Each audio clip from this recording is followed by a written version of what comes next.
It begins, as most inconvenient truths do, in the quiet hour when even the holy candles seem unsure if they should keep burning. You know this hour well, the time when shadows stop pretending to be obedient, when the dust on the old wooden table rises like a tiny congregation of forgotten souls, and when the universe, in all its divine subtlety, chooses silence as its preferred form of communication. And it was precisely in that soft, suspicious quiet that the first miracle, if you're generous enough to call it that, took place. A miracle so ambiguous, so poorly timed, and so unprofessionally executed that one could almost imagine some overworked angel stamping paperwork in the celestial office, sighing and whispering, "Good enough. Just send it." Because miracles, contrary to what hopeful hearts prefer to believe, rarely arrive with trumpets, revelations, or a personalized signature from the Almighty. No, they tend to appear like clumsy accidents, like the universe tripping over the hem of its own robe and accidentally spilling a little grace on your Tuesday night. You might be tempted, even now, to lean back, close your eyes, and tell yourself, "Oh, this is one of those meditative stories. I'll just let it drift into the background." But resist that impulse. Or don't. Free will is just God's way of letting us choose the same mistakes creatively. Still, before you let your mind dissolve into the soft darkness, do your small ritual, your tiny devotion to this moment. Hit like, subscribe. Leave a trace of your presence as if you were lighting a digital candle. Do it only if you feel that inexplicable pull. If you want the algorithm's light, or maybe even God's own spark, to shine a little warmer on your path. You'll know. Now, breathe. Slowly. Let the dust settle. Let the silence expand into something almost sacred. Tonight's tale concerns miracles, though not the kind that saints brag about in stained glass windows.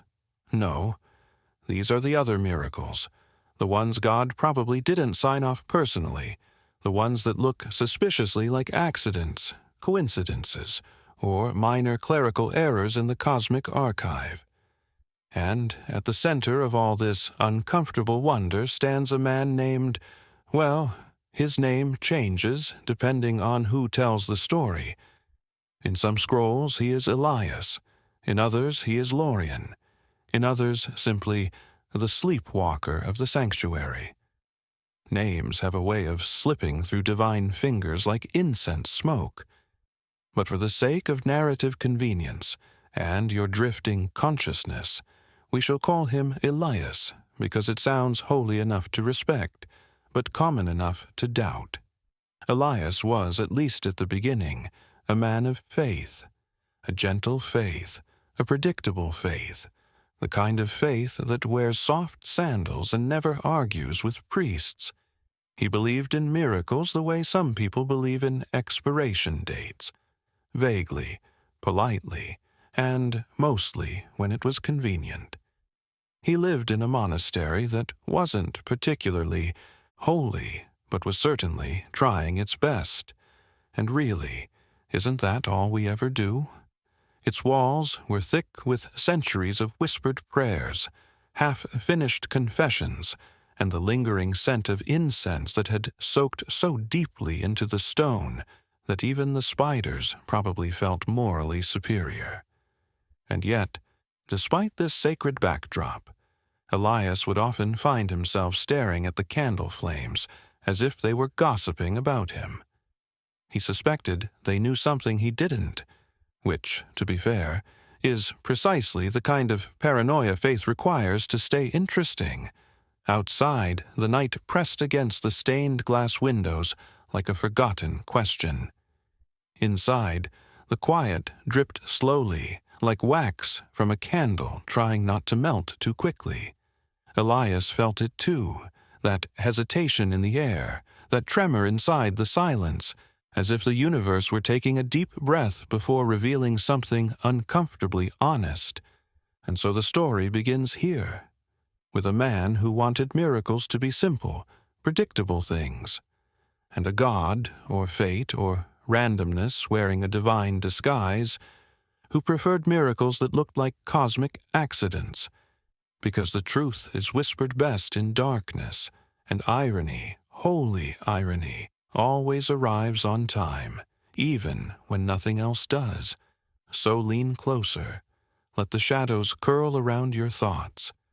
Let the dust settle on your doubts like a soft blessing. Let the candlelight flicker as though deciding whether to stay with you a little longer. And listen, for somewhere between faith and foolishness, between prayer and probability, between certainty and sleep, this miracle that wasn't a miracle began to unfold, not with divine thunder, not with angelic trumpets, not with sacred clarity, but with a sound much more familiar, a quiet, unimpressive thud, like something falling in the dark, like an omen without enthusiasm, like grace delivered by an intern, and Elias, who had spent his life searching for signs, looked up at that tiny, accidental sound, and whispered, almost disappointed, "Is that you?" A question thrown into the dark, where questions often disappear. But the dark, as always, answered in its own patient, ironic way, not with words, but with a silence so heavy it felt like a miracle trying not to be noticed. And so begins the long unraveling, the slow, poetic, sarcastic pilgrimage from certainty to confusion, from faith to its shadow, from clarity to the delicious fog of doubt. You, listener, are now part of it, a witness to a miracle that might just be an accident, or an accident that might secretly be a miracle. Though truthfully, the universe may not know the difference. The monastery where Elias lived was perched on a hill that looked as though the earth itself had grown tired of holding it, and was considering letting it slide into the valley. It had been built in an era when religious architects believed holiness could compensate for poor structural integrity. Every stone had been placed with devotion, but also with a quiet, medieval optimism that gravity was more of a suggestion than a rule. The corridors were narrow, carved from dark, uneven stone. They smelled of humidity, old parchment, and the kind of incense that tries too hard to smell divine. In the mornings, a pale light would cut through the fog like a hesitant blessing. In the evenings, the candles sputtered with the soft desperation of souls that knew they were about to be blown out. You may think monasteries are peaceful. Elias would disagree. For him, every hallway echoed with the whisper of something unsaid. Regret, perhaps, or the sighs of monks pretending not to doubt quite as much as they did. There was a constant shuffle of sandals, a distant cough that seemed to belong to a ghost with respiratory problems, and always the soft turning of pages in rooms where no one was reading. And then there was the smell. Ah, yes, the sacred perfume of the place, a gentle mixture of dust, olive oil, candle smoke, and the faint, persistent scent of old confessions that had sunk into the walls like secrets carved into wood. Elias inhaled all of it daily, and with every breath he felt both closer to heaven and suspiciously near an allergy attack. He slept in a small room, whose stone walls trapped cold like a jealous lover.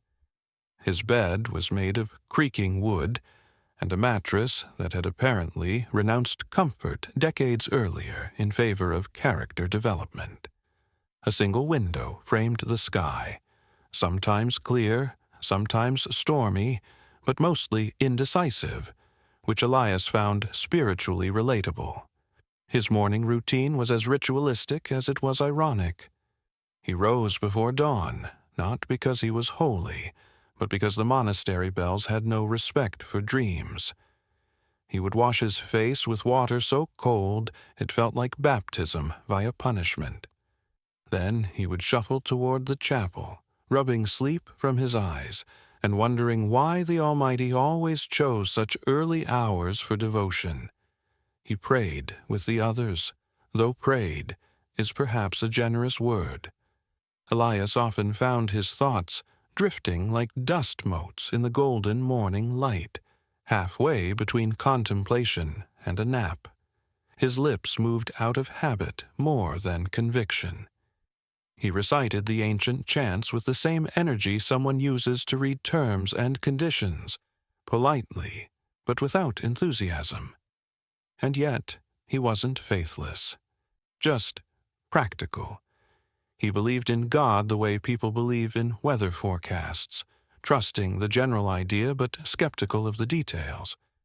His days were spent copying manuscripts, tending to candles, sweeping corridors that refused to stay clean, and distributing water to the pilgrims who arrived hoping for salvation and staying long enough to realize salvation wasn't complimentary. He listened to their stories with the patience of a saint and the internal irony of a man who had heard too many versions of "I swear it was a sign." One pilgrim claimed an angel had appeared in his soup. Another insisted that a divine message had floated to him on a leaf carried by the wind. Elias delicately pointed out that leaves tend to do that. A third man declared that God had communicated through the pattern of mold on his bread, to which Elias silently wondered if divine revelation should require less penicillin. Still he nodded, smiled, listened, because that was his role, and because deep down he envied them, the certainty, the enthusiasm, the gall to claim cosmic intention behind every coincidence. Meanwhile, Elias's own spiritual life was functional, adequate. A faith held together with routine, like a robe patched too many times to be considered new, but still warm enough to wear. He wanted to believe, oh, yes, he truly did. But belief demanded a kind of reckless sincerity he no longer possessed. His heart, though gentle, had the cautious temperament of a cat who has learned that not every open door leads somewhere warm. Perhaps that is why everything about him felt slightly out of place in the monastery. While others spoke of divine purpose, Elias wondered whether God ever had off days. While the brothers interpreted every candle flicker as a metaphor, Elias suspected drafts. When others devoted hours to contemplating the nature of heaven, he quietly wondered if heaven had a waiting room, and whether anyone checked who had been waiting the longest. If anyone had asked him whether he felt close to God, he would have responded with a thoughtful silence, part respect, part uncertainty, part strategic ambiguity. He walked the monastery's garden in the afternoons, where vines curled like prayers trying to reach the sun. There, he would observe the world with a contemplative irony that bordered on affection. The bees hummed psalms, the wind turned the pages of invisible scriptures, and sometimes the clouds arranged themselves in shapes that might have been symbols, or might simply have been clouds doing their best. Elias would close his eyes and breathe deeply, pretending for a moment that this world of petals and shadows was enough proof of the divine. But inevitably, some monk would shout his name because a candle had toppled over, or the kitchen needed water, or someone had misplaced a sacred relic again, and the moment would dissolve like incense in the air. His relationship with the sacred was simple.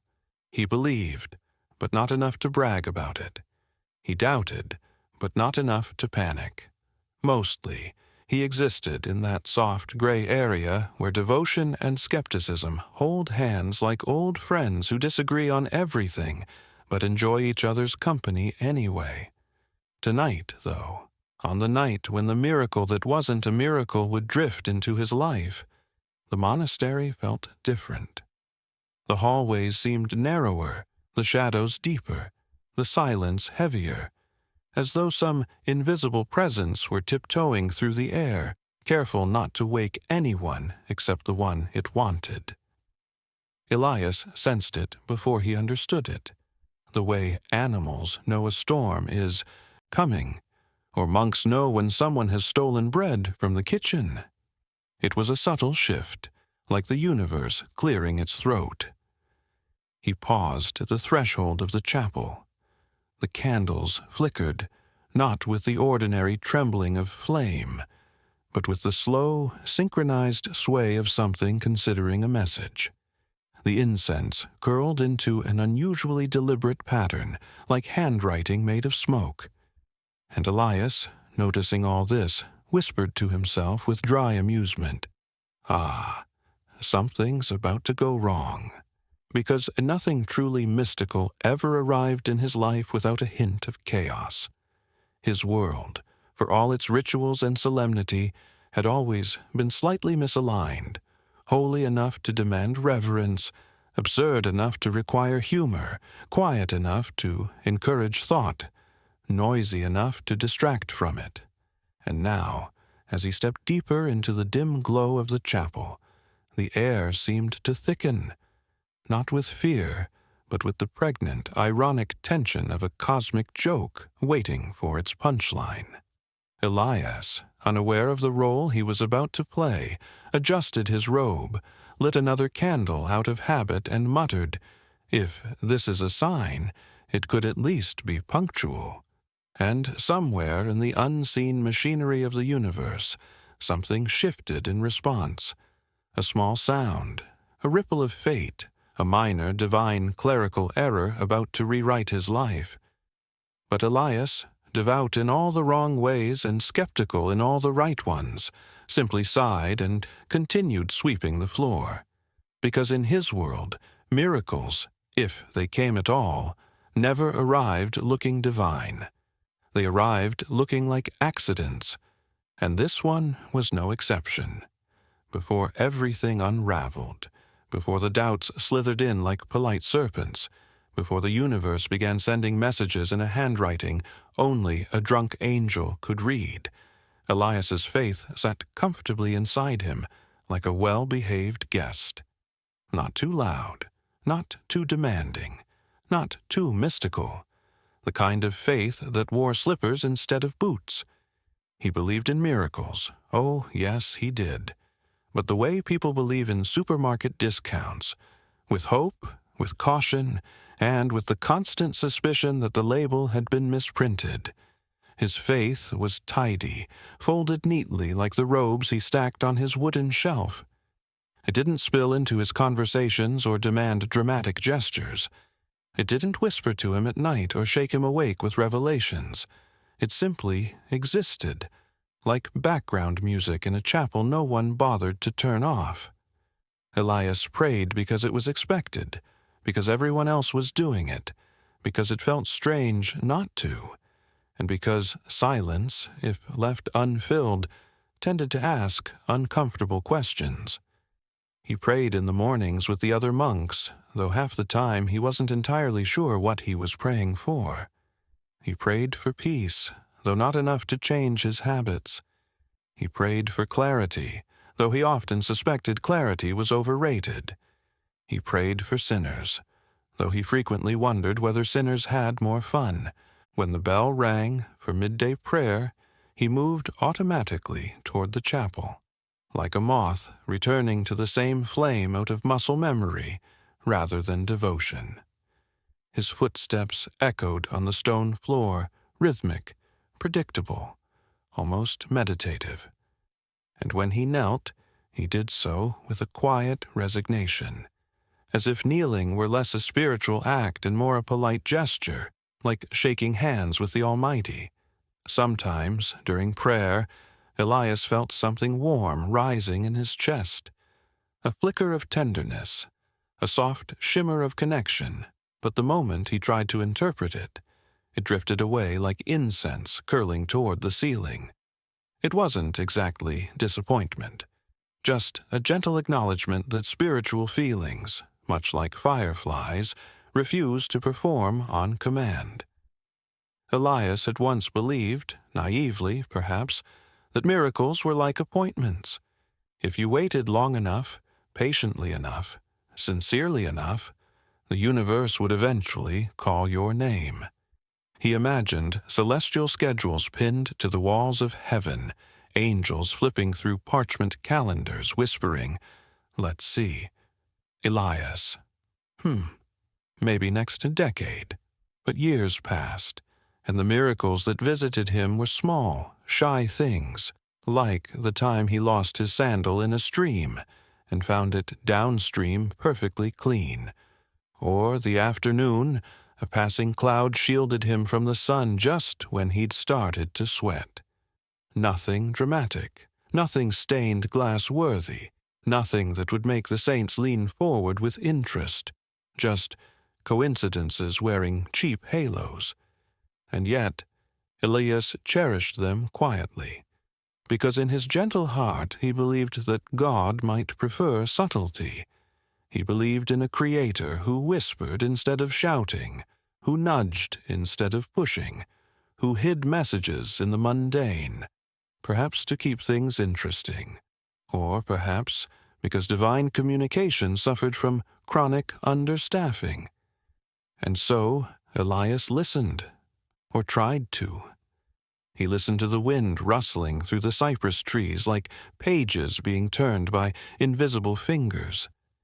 He listened to the distant ringing of bells that seemed to echo more in his chest than in the monastery walls.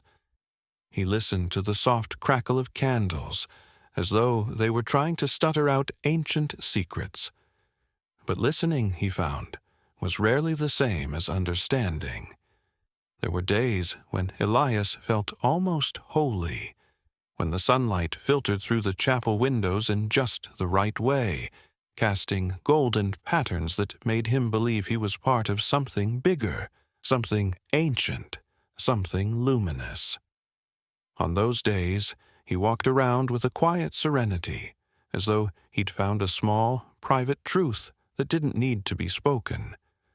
Other days, however, he felt like a lost pilgrim wandering through a fog made of unanswered questions. He would stare at the crucifix, waiting for it to blink or breathe, or even crack a tiny, divine smirk. But nothing happened. It remained as silent and collected as a librarian who had given up on human curiosity, but doubt never fully claimed him back then. Not yet. Doubt sat beside him like a companion who respected boundaries, present, observant, but not meddling. Elias's faith, though imperfect, was stable enough to lean on.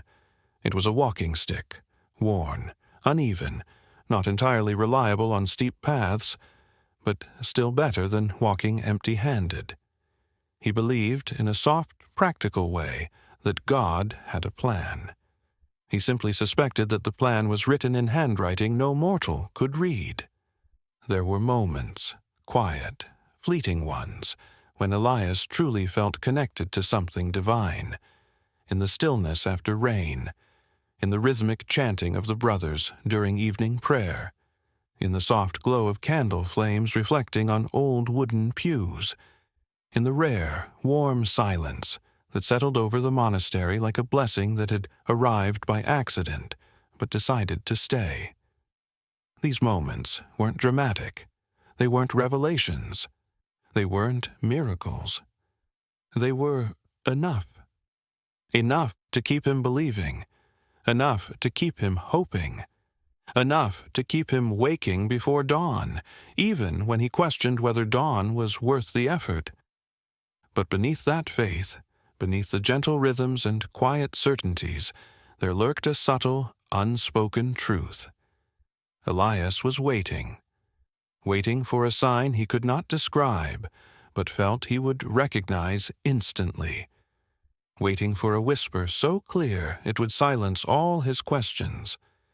Waiting for a moment so luminous it would reorient his entire life. He didn't expect grandeur. He didn't expect thunder or angels with impeccable posture. He didn't expect burning bushes or floating relics or heavenly trumpets announcing his name. All he wanted was a sign that made sense, a miracle with good handwriting, a message that didn't require interpretative dance. But deep down, so deep he rarely admitted it, Elias feared that God did not send personalized revelations to people like him, people who were too polite in their spirituality, too quiet in their questions, too gentle in their doubts. Perhaps God preferred believers who shouted their devotion from mountaintops, believers who demanded answers loudly enough to be heard across the cosmos. Elias, meanwhile, whispered his hopes into the corner of the chapel like a man unsure whether he should disturb the divine. Still, he believed in some way, some soft, understated way, that the universe eventually would respond, that a moment of clarity would find him, that a miracle would come. He had no idea that the miracle was already on its way, though it would arrive wearing the clothing of confusion, stumbling through the dark, tripping over cosmic paperwork, and falling into his life with all the subtlety of an overturned candle. And when it did, when the first crack in his orderly faith appeared, when the universe finally answered him in the most inconvenient, ambiguous, ironic way possible, it would not be the miracle he'd been waiting for, but it would be the one that changed everything. It happened on a night so still that even the shadows seemed to be holding their breath.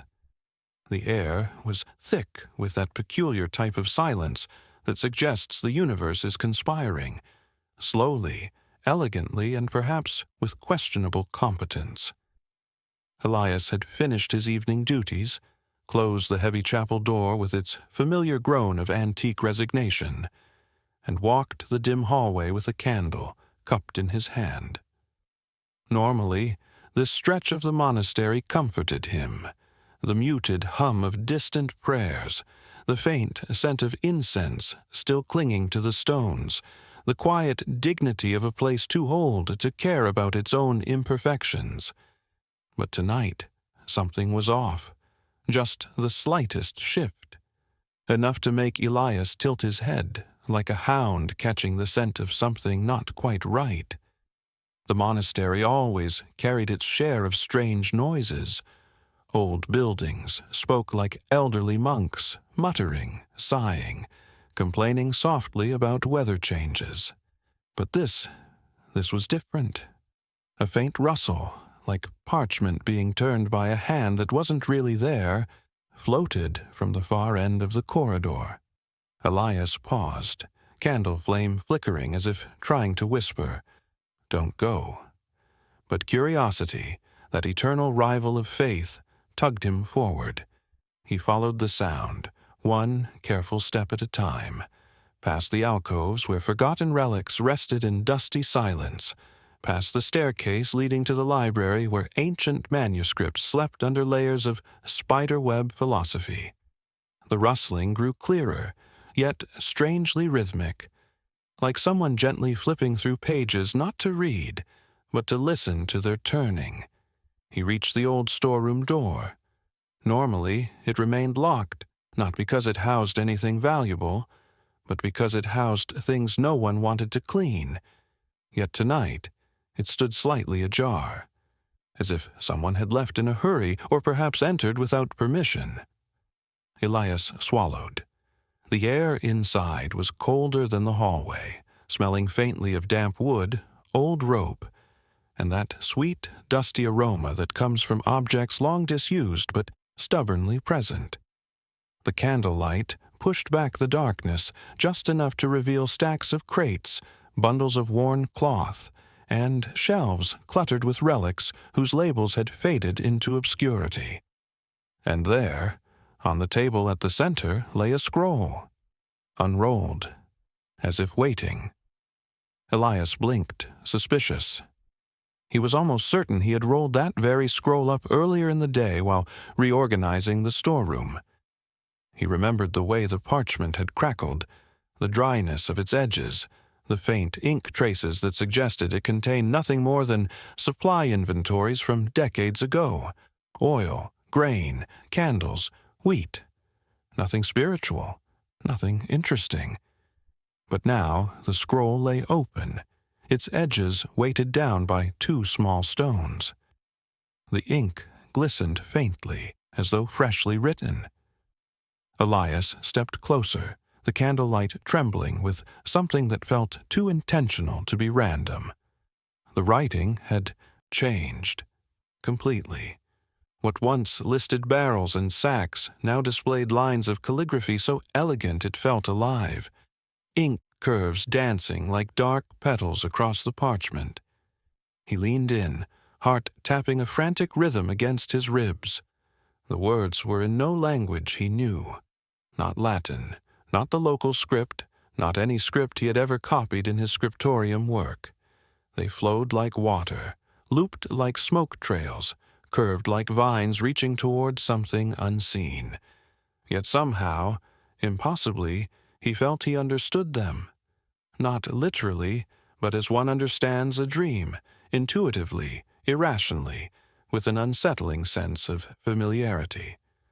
One phrase in particular shimmered under the candlelight. If you listen too closely, the silence will answer. Elias exhaled, a shaky, uneven breath. A chill moved down his spine like an invisible finger tracing the vertebrae one by one, pausing just long enough to feel personal. He looked around quickly, half expecting someone to leap from behind a crate shouting, "Aha! A prank!" But the room remained still, indifferent, ancient. Only the candle flame wavered. He reached out, fingertips trembling, and brushed the ink. Warm, as if the words themselves had a pulse. Ridiculous, he whispered to himself. Another dangerous thing, faith, doubt, and self-awareness all colliding in a single syllable. He rolled the scroll back up, this time tightly, and placed it deep into the shelf where it belonged. Yes, good, done, logical, reasonable. Because when presented with something unsettling, humans will always resort to tidiness as a coping mechanism. But the moment he turned away, rustle, the same sound as before, the unmistakable whisper of parchment unfolding itself. Elias froze. Slowly, ever so slowly, he looked back. The scroll was open again, completely, the ink shimmering like a dark smile. This time the writing had changed once more. Only one line remained on the parchment, written in bolder strokes. Why pretend not to see? Elias felt something collapse inside him, not his faith, but the quiet, careful structure he had built to hold his faith without letting it wander too far. His chest tightened, his pulse hammered at his temples, his mouth went dry, because this felt intentional, directed, personal. He stepped back. The air grew thick, heavy, charged with the kind of electricity that makes the hair on your arms rise even if no storm exists. The candle flickered violently, then steadied as if submitting to something unseen. He whispered, "Who's there?" Not loudly, just enough for the darkness to hear. No answer. Only the soft echo of his own breath and the faint, lingering rustle of that unrolled, uninvited message. He closed his eyes and took a slow breath, trying to assemble a rational explanation. Perhaps a draft, a breeze, a trick of the wind. Except there was no wind here. The room was sealed, the air stale. Perhaps a mouse. A rat? Except rats rarely demonstrate proficiency in calligraphy. No, something else was happening. Something that slipped through the cracks of logic like incense through fingers. He backed out of the room, slowly, carefully, as though quietly withdrawing from a conversation he wasn't supposed to overhear. He closed the door, pressed his palm against the cold wood, and stayed there for a moment. feeling his heartbeat echo through his bones. Then, hoping it was enough to restore normalcy, he whispered, "Stay closed," as if the door had ears. Elias walked away with quickening steps, candle trembling, the corridor suddenly too long, too dark, too aware of him. The air pressed against him with the soft insistence of a question that demanded an answer. He tried to steady his breath. This was nothing, absolutely nothing. The mind plays tricks, shadows deceive. Exhaustion creates hallucinations. But exhaustion didn't explain the ink, or the warmth, or the letters that changed shape when he looked away. The monastery, with all its solemn quiet and deliberate slowness, felt suddenly alive in a new, unwelcome way. The walls seemed to lean in. The candlelight twitched with impatience.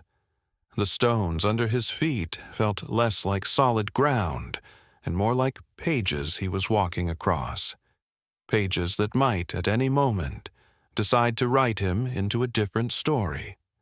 He reached his room and closed the door behind him with more urgency than dignity. He placed the candle down, its glow painting the walls with soft gold. He sat on the edge of his bed, hands clasped, pulse refusing to settle. He had no explanation, no understanding, no category in his neat, well-organized faith structure to place this, whatever it was. He tried to pray, not out of holiness but out of desperation, but the words felt clumsy, hollow, like tools he had forgotten how to use properly. He whispered a hesitant God, but the word dissolved in the air, as though someone had taken the substance out of it. He lay down, staring at the ceiling.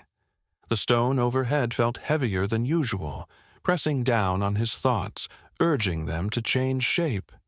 And in the quiet he heard it again. Not from the hallway, not from the storeroom, from inside his skull. A faint, almost playful whisper, not in words but in meaning. You saw it, even if you pretend you didn't. Elias sat upright, breath catching. He pressed his palms to his temples. He tried to silence the echo, but the seed had been planted. A small, quiet seed of doubt, not about God, but about the reliability of reality itself, about the boundaries between the sacred and the absurd, which suddenly seemed much thinner than he ever imagined. He spent the rest of the night awake, eyes half open, listening to the stillness as if expecting it to speak again. The shadows shifted. The candle burned low. The silence thickened into something almost solid. And in that oppressive quiet, Elias realized something unsettling. For the first time in his life, he wasn't sure whether he wanted answers, or if he feared them more than the questions themselves. That was the first crack, small, subtle, but irreversible. Because once reality winks at you, once it shows even a glimpse of its hidden handwriting, nothing ever aligns quite the same way again. And the seed of doubt, once planted, does not stay small. It grows, quietly, patiently, rooting itself into every corner where certainty once lived.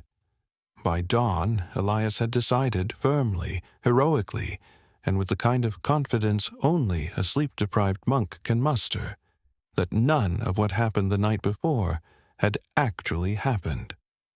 The scroll? A trick of the light, the shifting ink, fatigue, the whispering sensation in his skull, stress, or perhaps hunger, or low humidity, or divine indigestion. Anything, absolutely anything, except the possibility that something inexplicable had occurred. Humans, after all, have an astonishing ability to deny the extraordinary the moment it threatens to be inconvenient. Elias emerged into the monastery courtyard with the expression of a man who had pre-selected his reality for the day. The morning light fell softly on the stone, painting it in pale gold, and the bells began their gentle tolling, 3 deliberate rings, a sacred alarm clock for souls pretending to be disciplined. Elias stood there, inhaling the cold air, and announced to himself, "Everything is normal." He said it with such determination that the universe, out of politeness, didn't immediately contradict him. But denial, especially bright and desperate denial, demands more than words. It demands performance. Thus began the most aggressively devout morning Elias had enacted in years.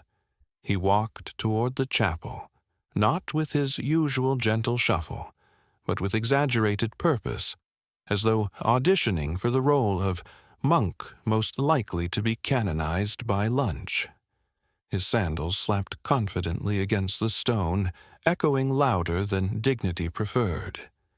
Inside the chapel, the candles burned in their usual half-hearted manner, their flames swaying like lazy dancers. Elias knelt before the altar with theatrical precision. He made the sign of the cross slowly, deliberately, as though hoping God would notice his technique. Then he bowed his head and launched into prayer with such enthusiasm it almost felt disrespectful.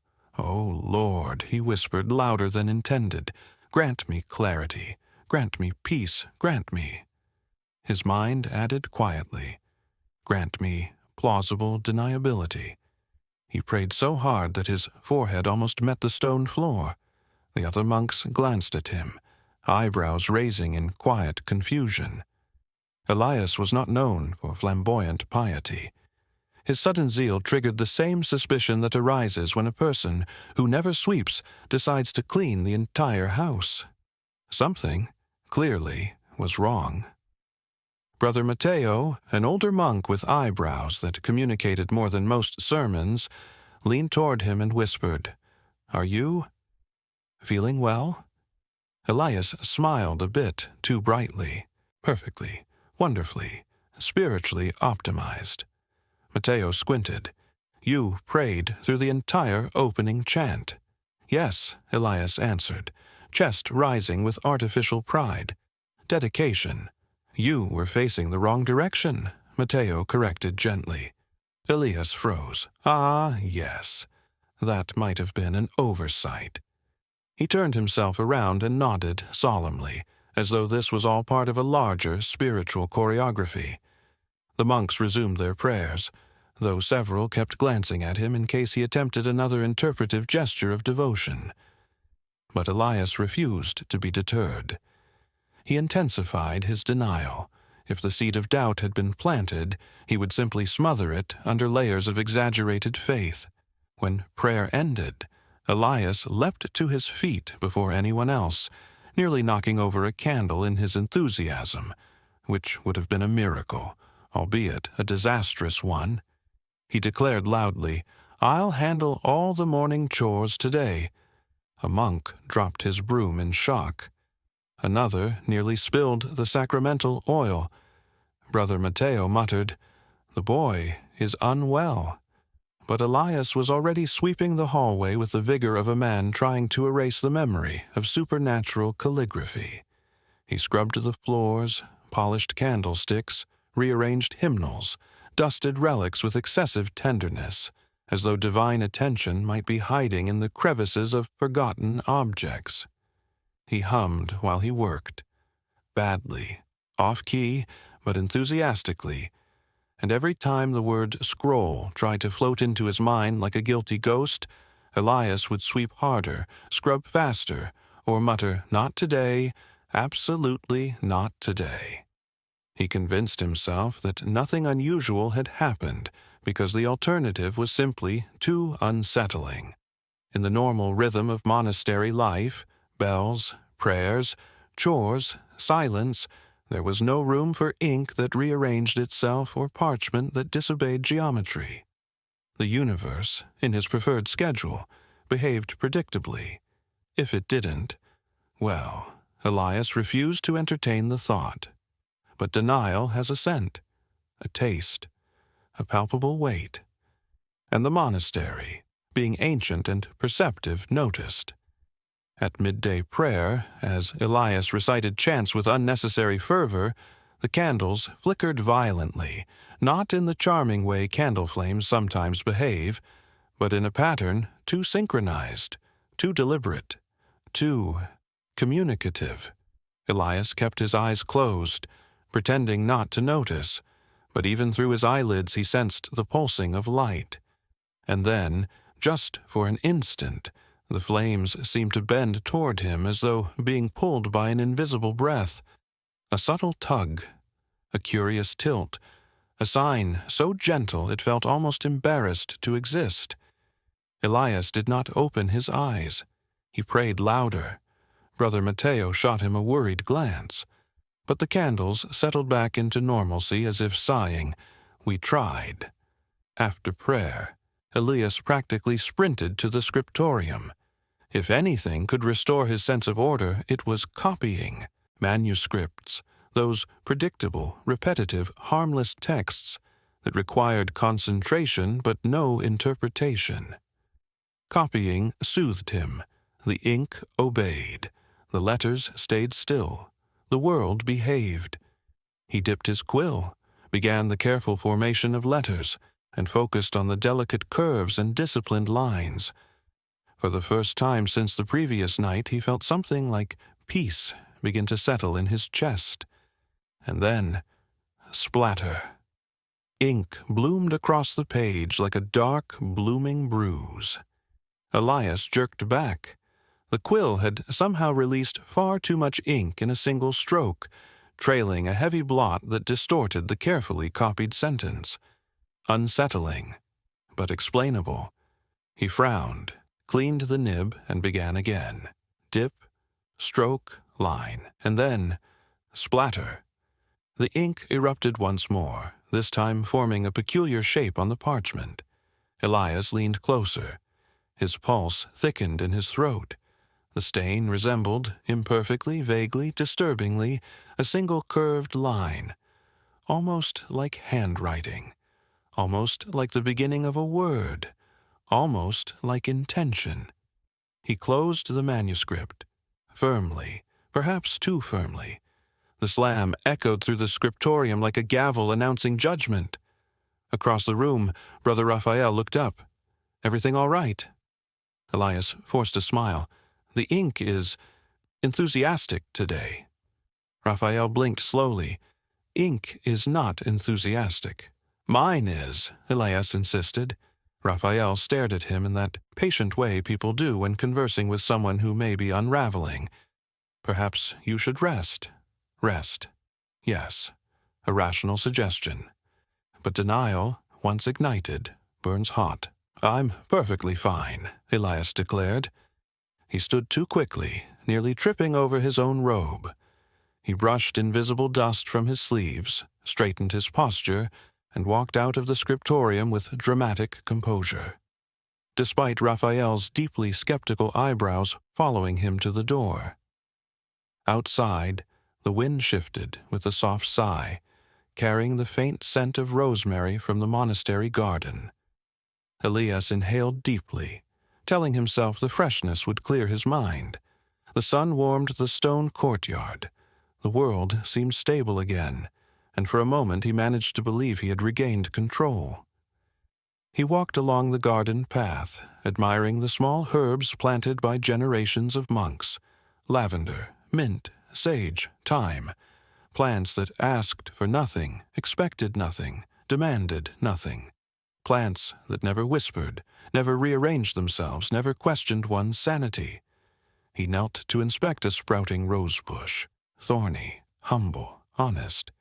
He reached out to touch a leaf, and then something fluttered at the edge of his vision. Not wind, not sunlight, not imagination. There, half hidden beneath the rose bush, lay a small square of parchment. Elias froze. Absolutely, definitively froze. No, not again, not here, not outside the storeroom. His pulse pounded. His palms grew damp. Denial screamed inside him like a chorus of frightened monks. "Don't look, don't touch. Walk away. Pretend it's nothing. Pretend it's trash. Pretend reality is still negotiable. But curiosity, the eternal saboteur, pressed a gentle hand against his back. Elias reached down with trembling fingers, lifted the parchment, turned it over. A single line of ink shimmered in the sunlight. This won't go away because you pretend it isn't real. Elias dropped the parchment as if it had burned him.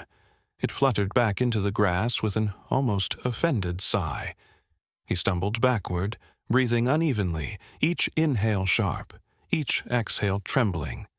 The world tilted slightly, stones shifting underfoot, sky dipping lower, shadows stretching just a bit too long. "No," he whispered. "No, no, no." He spun around and marched toward the chapel, determined to drown the universe in prayer. He burst inside, startling a group of monks arranging candles. Elias dropped to his knees, hands clasped in frantic devotion, whispering prayers so quickly they collided into one another.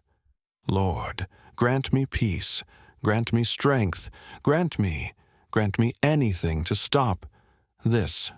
Brother Matteo approached slowly, as one approaches a wild animal. "Elias, perhaps you should speak to the abbot." "No," Elias said sharply, then softening, "Not yet." He bowed his head until it nearly touched the floor. He prayed until sweat gathered at his temples. He prayed until his voice cracked. And yet the silence, that heavy, knowing, impossible silence, hovered above him like a teacher waiting for a student to acknowledge the obvious. Denial, bright as sunlight and twice as blinding, was beginning to crack. Because the more he insisted nothing was happening, the louder the universe whispered, "Something is."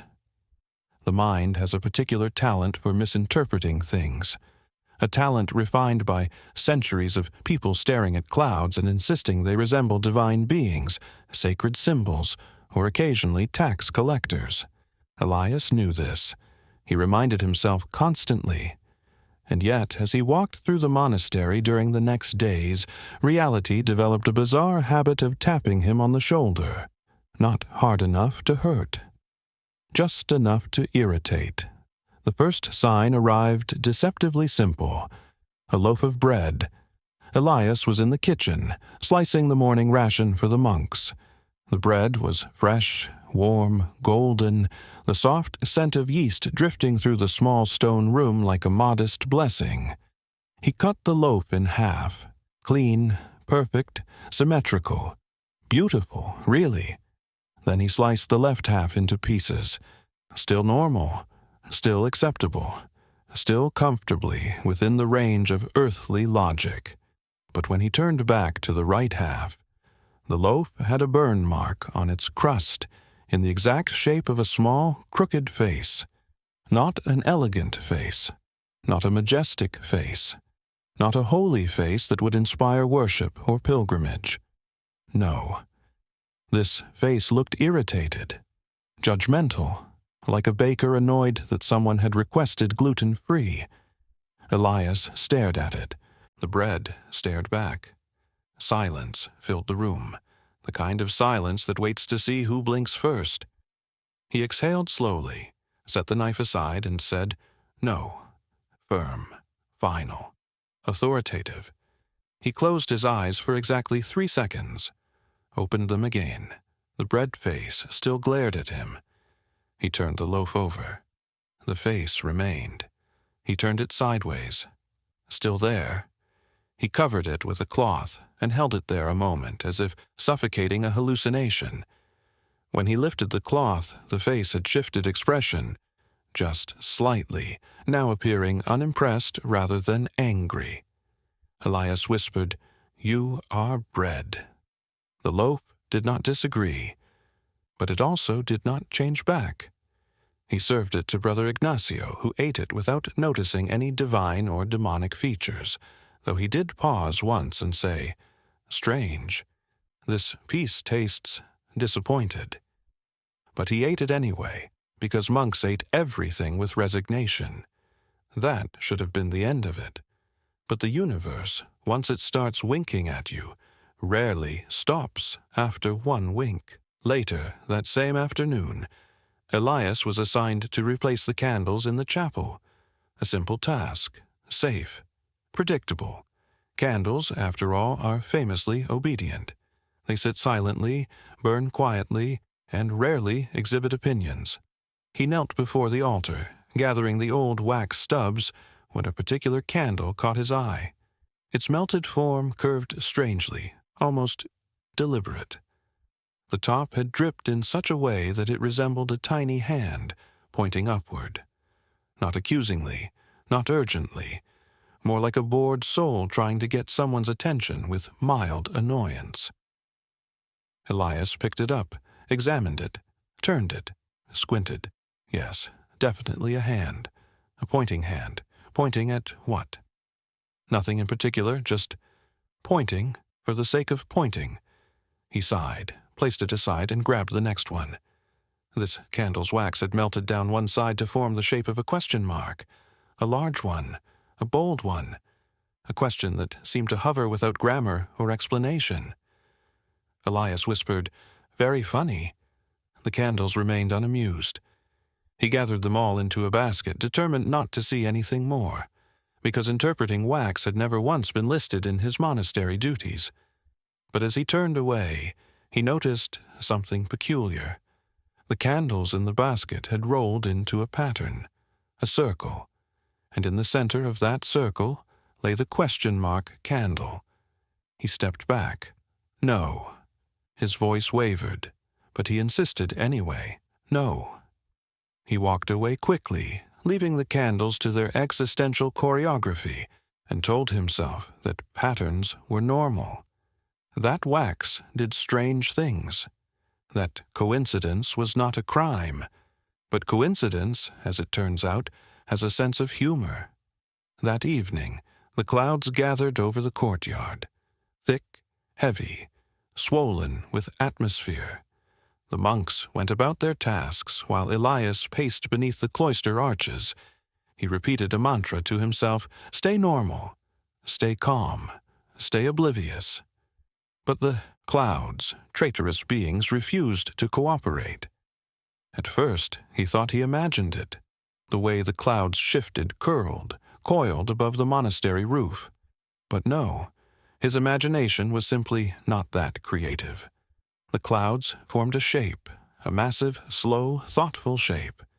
A giant eye. It wasn't perfect. Clouds are notoriously bad at fine detail. But the round iris, the darker center, the subtle outline, it was unmistakable, and the eye was looking downwards, at him. Elias inhaled sharply. The wind blew softly, rustling the ivy like pages turning in a celestial book. He whispered, "This is unnecessary." The cloud eye blinked, or perhaps shifted, or perhaps Elias blinked. Either way, the sky rearranged itself a second later into something harmless again. Harmless, but smug. He walked indoors without looking back, muttering, "Clouds should stay vague. That is their job." By bedtime, he was exhausted, spiritually, emotionally, meteorologically. He crawled into his narrow bed, pulled the rough blanket to his chin, and stared at the ceiling. The shadows moved gently, like drifting fabric. A breeze slipped in through the window, carrying the faint scent of pine and a hint of mischief. He closed his eyes. He breathed deeply. He whispered, "Enough. Please." He waited for silence to settle. Real silence. Honest silence. But silence, true silence, is a rare luxury in a universe that enjoys being enigmatic. Just as he began to drift into sleep, a faint sound stirred from the corner of the room. Soft, delicate, like someone slowly tearing parchment. Elias froze. He did not move. He did not breathe. He simply waited, hoping the sound would realize it wasn't welcome and excuse itself politely. But it continued. A subtle tearing, a soft unfolding, a whisper of dry fibers separating. He opened one eye. Very slowly, In the corner of the room, illuminated faintly by moonlight, lay a single small piece of parchment. White, unrolled, new. Elias did not remember leaving parchment there, nor did he remember bringing any into his room at all. The parchment moved, not much, just enough to prove it wasn't a trick of wind or imagination. A tiny edge lifted, like a finger raising itself to shush him. Elias sat up, heart pounding so violently he felt it in his teeth. "No," he whispered. The parchment did not care. Ink appeared on it, slowly, letter by letter, as if written by an invisible quill dipped in deliberate intent. He watched helplessly as a sentence unfolded, smooth, elegant, inevitable. Not everything strange is a sign, but this is. Elias buried his face in his hands. He did not cry, but he came very close to inventing a new genre of prayer that resembled screaming softly into one's palms. He peeked again at the parchment. The ink glowed faintly, not with light, but with meaning. He whispered, "Why me?" The silence responded with the gentle confidence of something that had been waiting centuries to answer. Why not? He wanted to run. He wanted to hide. He wanted to barter with reality itself, offering it broom duty for life in exchange for normalcy. But monks do not run from anomalies, not officially. Instead, they develop headaches and pretend everything is fine. Over the next few hours, more signs appeared. Subtle, confusing, absurd enough to be cosmic jokes. His water pitcher refilled itself halfway, not completely, just enough to be unhelpful. A moth landed on his windowsill and moved its wings in a pattern resembling Morse code. Elias did not speak Morse, but he was 97% sure the message was either wake up or run. The crucifix above his bed tilted slightly, to the left. He straightened it. It tilted again. He straightened it. It tilted again, with a kind of slow stubbornness usually reserved for elderly donkeys. He whispered, "Please stop." It tilted a third time, almost apologetically. By sunrise, Elias had begun to suspect the universe was not trying to enlighten him. It was trying to annoy him into enlightenment. The signs were too ambiguous to be helpful, too subtle to be convincing, too intentional to be coincidence, too absurd to be divine, and too persistent to be ignored. And worst of all, not a single one provided answers. Not a clue, not a direction, not a revelation, just questions. Mysterious, inconvenient questions. He rubbed his temples, whispering, "If this is divine communication, God has a very dark sense of humor." The morning bell rang, soft, ordinary, perfectly normal. Elias sighed deeply, because normalcy now felt like the strangest sign of all. By the time the next dawn dragged its pale fingers over the monastery roof, Elias's sense of spiritual equilibrium had decayed into something soft, unstable, and worryingly elastic. He woke with the fragile dignity of a man who had slept badly inside his own existential crisis, his hair sticking to his forehead like wilted prayer flags, his eyes carrying the faint shimmer of someone who had argued all night with silence and lost. He sat up slowly, feeling the cold stone floor beneath his feet as though the monastery itself were trying to ground him, whispering, "Calm down, you dramatic creature." But the calm did not arrive. Instead, a trembling restlessness spread through him, an agitation that felt both physical and metaphysical, like a quivering thread pulling at the seams of his reality. He dressed in haste, fumbling with the robe knots, and stepped into the corridor where the morning shadows stretched long and thin, like tired monks reluctant to begin their duties. The hallway smelled of damp stone and faint incense remnants, a scent that usually soothed him. But now, only reminded him that incense often masks things rather than clarifies them. The bells called the brothers to morning prayer. Elias walked toward the chapel trying to appear normal, which is one of the hardest deceptions humans ever attempt. He entered the sanctuary with a brittle posture, knelt with mechanical devotion, and folded his trembling hands as though they belonged to someone else entirely. The chanting began. Low, rhythmic, ancient. Normally, the sound wrapped around Elias like a warm cloak, but today it carried an unsettling distortion, as if some deeper harmonic layer had awakened beneath the voices, an undercurrent vibrating faintly inside his bones. He blinked repeatedly, trying to steady the trembling within him. The candles flickered on the altar. Too much. Far too much. A synchronized swaying like a troop of flames performing a silent ritual choreography he had not been invited to learn. Their dance felt deliberate, communicative.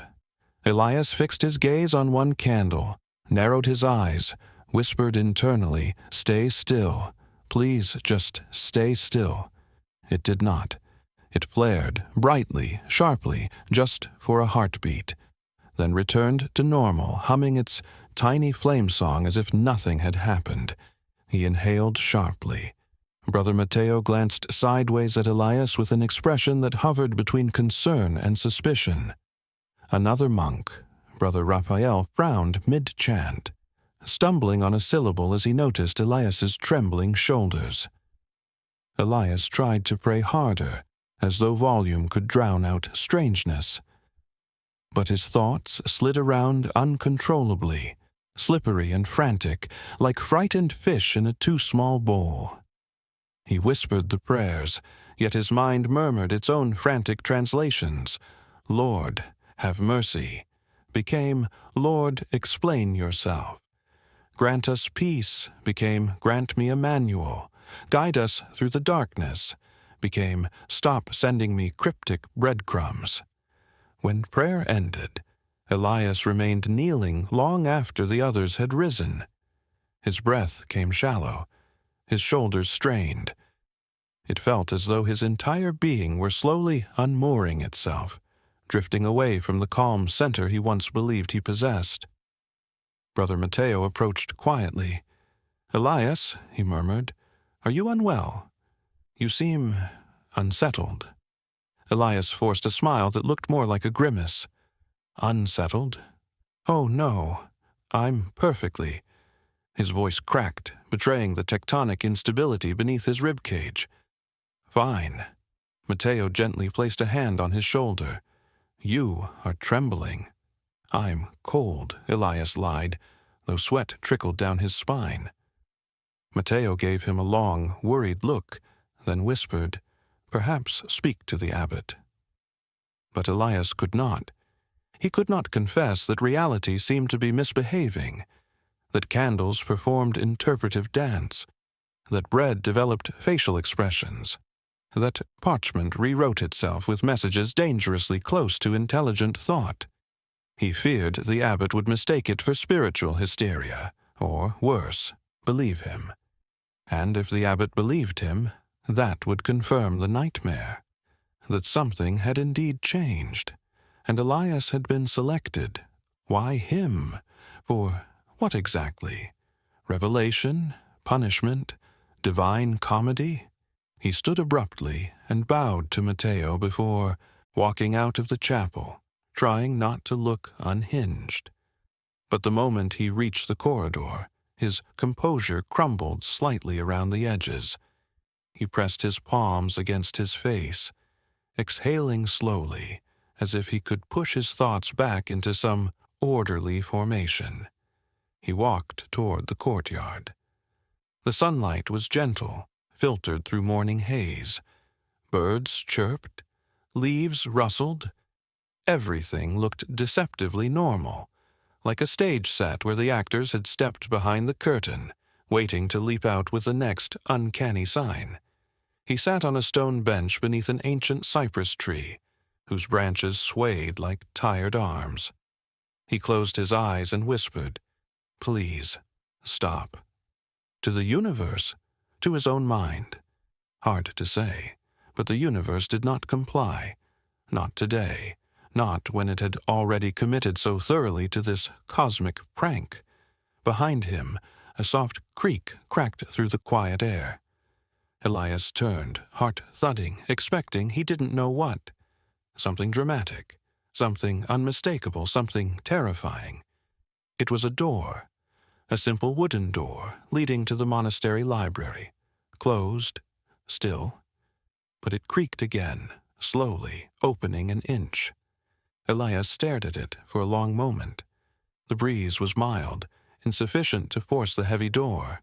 No monk stood nearby. No natural cause declared itself. The door opened one more inch, slow, inviting, insisting. No, Elias whispered. The door creaked again as though whispering back, yes. His breath quickened. He stood, took a step backward. The library, ancient and dusty, had always comforted him. But now, with its door inching open by unseen insistence, it felt like the mouth of a vast, patient creature. Not today, he muttered. The door stopped, paused, then thump. Something fell inside the library. Elias shuddered. He approached the threshold with dreadful fascination. The air inside was warm, thick with the scent of parchment and old wood. Sunlight slanted through high windows, illuminating floating dust motes like drifting souls. On the floor, in the center of the aisle, lay a book, open, waiting. He stepped closer, and with each step his pulse accelerated, as though anticipating an attack. But the book remained still, its pages fluttering only slightly in the weak breeze. Elias knelt and read the words on the open page. They were familiar, scripture he had copied many times. But something had underlined one particular verse in dark ink. Seek, and you shall find. He felt a tremor of irritation, of fear, of existential sarcasm. Oh, very clever, he whispered. Very subtle, truly subtle. He snapped the book shut and placed it back on the shelf. He wiped his palms on his robe, breathing deeply, trying to cling to reason. But reason now felt like a thin thread, pulled taut by invisible fingers. He walked away from the library as quickly as dignity allowed. But the tremor inside him spread. By midday, Elias avoided eye contact with everyone. He moved through the monastery like a man walking on thin ice, careful, quiet, suspicious of every surface. The courtyard stones felt too deliberate. The kitchen shadows slanted too precisely. Even the bells, normally comforting, rang with an almost mocking clarity. As he ladled soup for lunch, he noticed the broth swirl into an unmistakable spiral pattern, perfectly centered, perfectly formed like a cosmic fingerprint. He froze. The broth continued its smooth spiral as if stirred by an invisible spoon. He set down the ladle and stepped back slowly. Brother Ignacio looked at the pot, then at Elias. Is the soup problematic? Elias shook his head. No, the soup is assertive. Ignacio blinked. Soup cannot be assertive. Elias whispered, You would be surprised. By evening prayer, the crisis had fully bloomed inside him. Doubt coiled around his chest, tightening with each breath. Fear danced lightly at the edges of his vision. His once gentle faith flickered like a candle caught between breezes, fighting to remain upright. As the monks knelt for vespers, Elias felt something shift inside the chapel air. A presence, not hostile, but heavy, like a gaze he could not place. His breath caught. His hands trembled. His mind whispered, Not again! And then it happened. A moment small enough to be dismissed, large enough to destroy certainty. The incense smoke changed direction. Not subtly, not gently, completely. It flowed sideways against the airflow toward Elias, straight toward him, curling around him, wrapping him like a question he couldn't escape. He held still, heart pounding against the prison of his ribs. The smoke thickened around him, swirling into shapes that resembled letters. No, surely not letters. Figures, no, impossible. Symbols, no, absurd. He whispered, "Stop. Please stop." The smoke paused, hung before him, like breath waiting. Then it dissipated. In an instant, as if someone had answered him. Elias collapsed forward, hands on the floor, trembling violently. He couldn't pray. He couldn't speak. He couldn't breathe deeply enough to steady himself. Brother Matteo rushed to him. "Elias, what's wrong?" Elias shook his head. He couldn't explain. He couldn't confess that smoke had spelled out something not meant for human eyes. He couldn't admit that reality seemed to be folding itself into strange, personal shapes. He whispered only one thing. "I don't understand." Matteo, thinking he meant life, nodded sympathetically. "None of us do, my friend." But Elias was no longer speaking of life. He was speaking of everything, of reality, of signs, of shadows, of whispers, of a universe that had developed a peculiar fixation on him. When night finally arrived, Elias did not sleep. He sat on the edge of his bed, trembling, waiting for the next sign, the next shift, the next whisper in the dark. He realized, slowly, reluctantly, painfully, that his crisis had truly begun. Not a crisis of belief, but a crisis of comprehension. Faith was no longer the issue. Reality was. And reality now behaved like a riddle written by someone who enjoyed watching him squirm. He bowed his head, whispering into the quiet, "Please, I don't want to find anything else." But he suspected, deeply, dreadfully, that the universe had already decided, and that the descent had only just begun.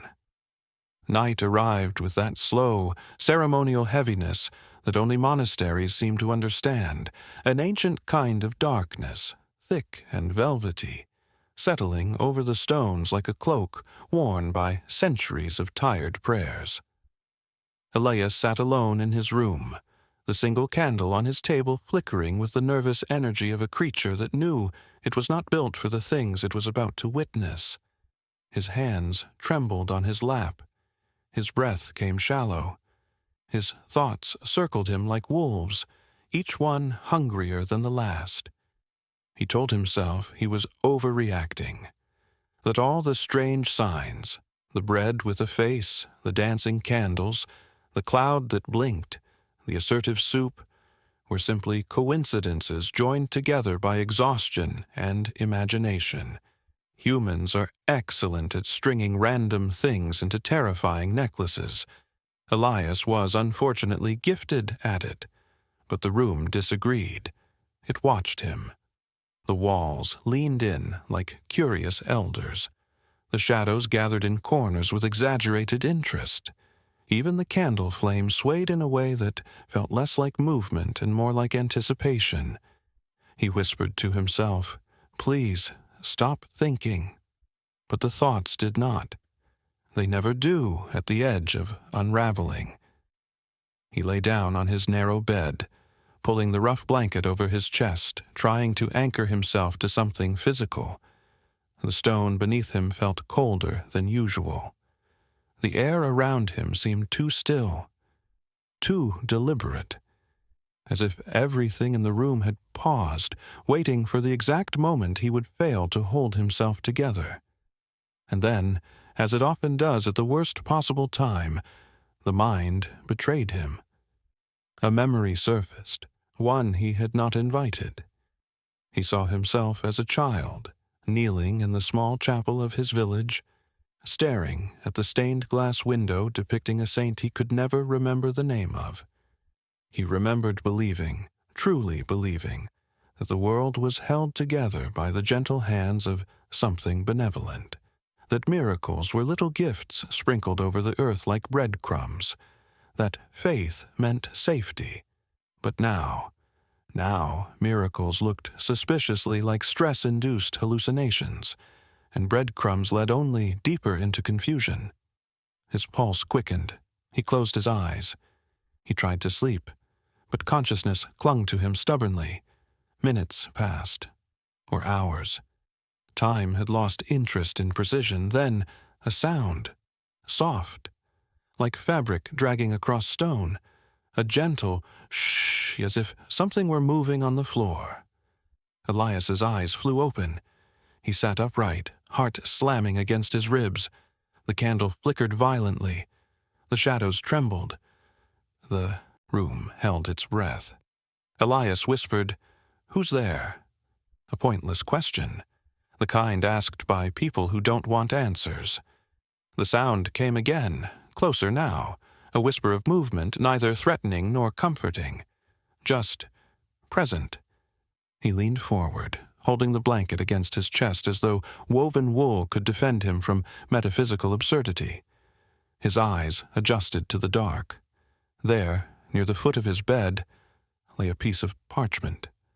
Not new this time, not pristine, old, worn, edges curled, ink faded.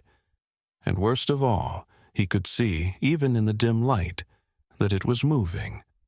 Not dramatically, not theatrically, but with the slow, deliberate motion of something waking from a long, inconvenient sleep. Elias pressed his back against the wall, whispering, "No, no, no, no." The parchment stopped, as if listening, as if waiting for his panic to ripen. Then it unrolled, by itself. The sound, like ancient skin stretching, filled the room. Elias squeezed his eyes shut. "Please," he whispered. I don't want, please." But curiosity, the oldest sin, the original flaw, the most persistent companion of troubled minds, forced him to look. Letters appeared. Not written, not drawn, formed. Ink seeped upward from the parchment fibers, gathering into curves and strokes with agonizing slowness. Each line appeared like a small, dark revelation being dragged into existence.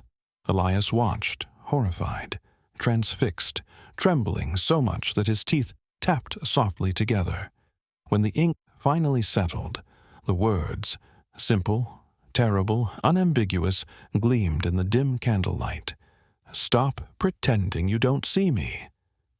Elias's breath shattered inside his chest. This was no coincidence, no dream, no tired hallucination of a weary monk. This was something external, something intentional, something that had lost patience. He shook his head violently. "No, you're not real. You're not real. You are not real." The parchment curled slightly at the edges, as if sighing. The ink shimmered, and then, slowly, painfully, as if each letter resisted out of spite, the words rearranged themselves. The letters lifted, shifted, merged, separated, reformed, until a new sentence existed. "Reality is rude, I know," Elias nearly screamed, but monks are trained to swallow panic like wine. So what emerged from his mouth was a strangled exhale that sounded like a dying confession. He stumbled off the bed, backing toward the wall, shaking uncontrollably. "Stop. Please. Stop." But the parchment was not finished. It rose, slowly, lifted by no hands, suspended by nothing, gliding in the air like a wilted feather returning to life. It floated toward him. Elias pressed himself harder into the wall. His breath tore from him in ragged gasps. "No!" But the parchment drifted closer, closer, until it hovered inches from his face. The candle flame surged higher, casting wild shadows across the room. It was no longer burning. It was watching. The parchment jerked once, sharply, as if nodding. Then, in a movement so sudden it cracked the silence, the parchment collapsed, dropping to the floor with a dry slap, as though thrown aside by invisible fingers. Elias slid down the wall to the floor, legs trembling violently. His hands covered his mouth. Tears filled his eyes, not from sadness, but from the unbearable pressure of too much meaning, too much absurdity, too much existence happening all at once. His breath came in short, stuttering bursts. His vision blurred, his head spun, and then, just as the weight became too great, just as he felt consciousness slipping away, a voice spoke, not aloud, not external, but distinctly not his own. A voice inside him, deep, dry, almost annoyed. "Elias!" He flinched violently. His eyes widened. His pulse surged. His mind screamed. The voice continued, calm, measured, infuriatingly patient. "You asked for clarity." "No," Elias whispered, but he had. Long ago, many times. The voice ignored him. "You cannot demand truth and then flee from its shape." Elias shook his head. He pressed his hands to his temples. He whispered, "Stop talking, stop talking, stop talking." The voice sighed, actually sighed, a sound of cosmic exasperation. "Very well. One last thing before I leave you to your trembling." Elias held his breath. The room darkened around him. The shadows thickened. The candle flame narrowed to a thin, trembling line. Then the voice whispered, "You are not losing your mind." Relief flashed through him, brief, bright, until the voice added, "But you are losing your certainty." And that, he realized, was far worse. The darkness swelled around him, heavy and dense. His breath vanished. His pulse roared in his ears. The world trembled.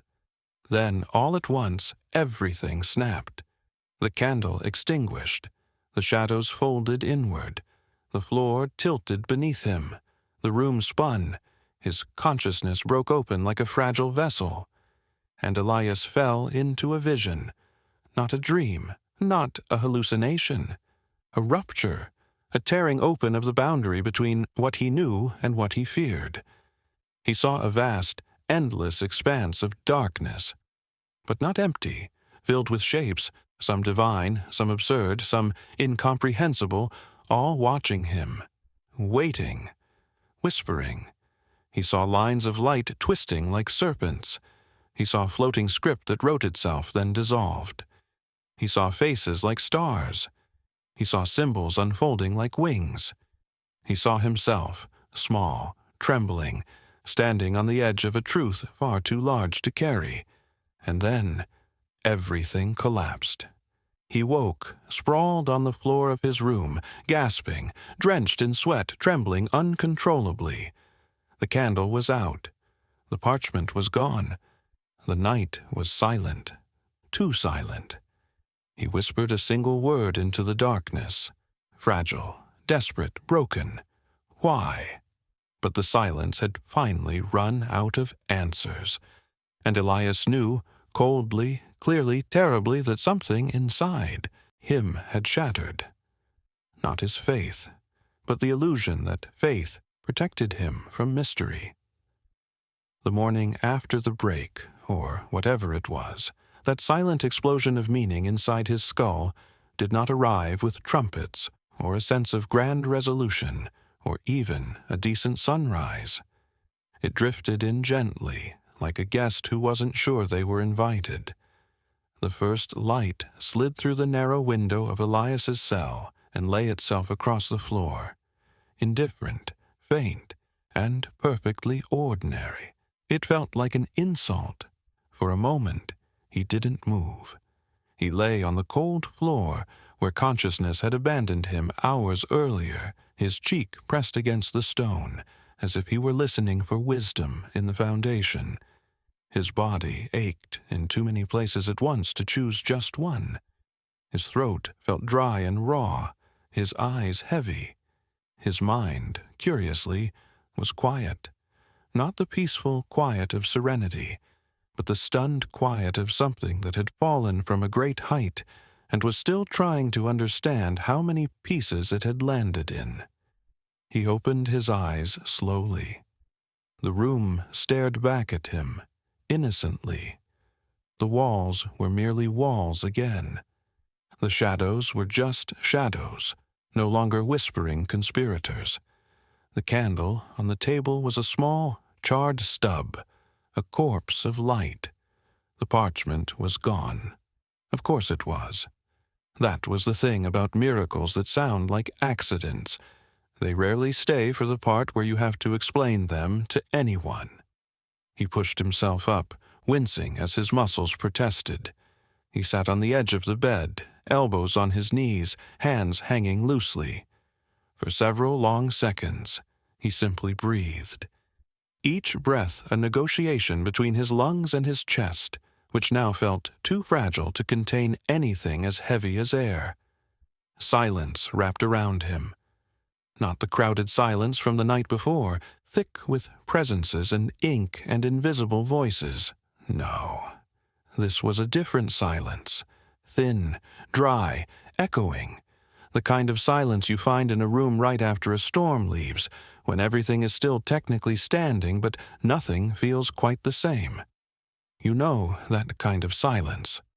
The one after the argument, the one after the diagnosis, the one after the breakup, the accident, the revelation that wasn't supposed to happen like that. The world keeps going. The birds still dare to sing. The sunlight still shows up on schedule. But there's a slight delay between what you see and what you feel, like the universe's lips moving out of sync with its voice. Elias stood slowly, legs unsteady, as if gravity had become an optional suggestion. He crossed the room and rested his hand on the small wooden table, grounding himself.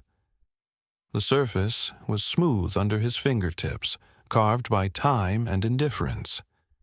Dust clung to its corners, catching the early light like thin strands of silver.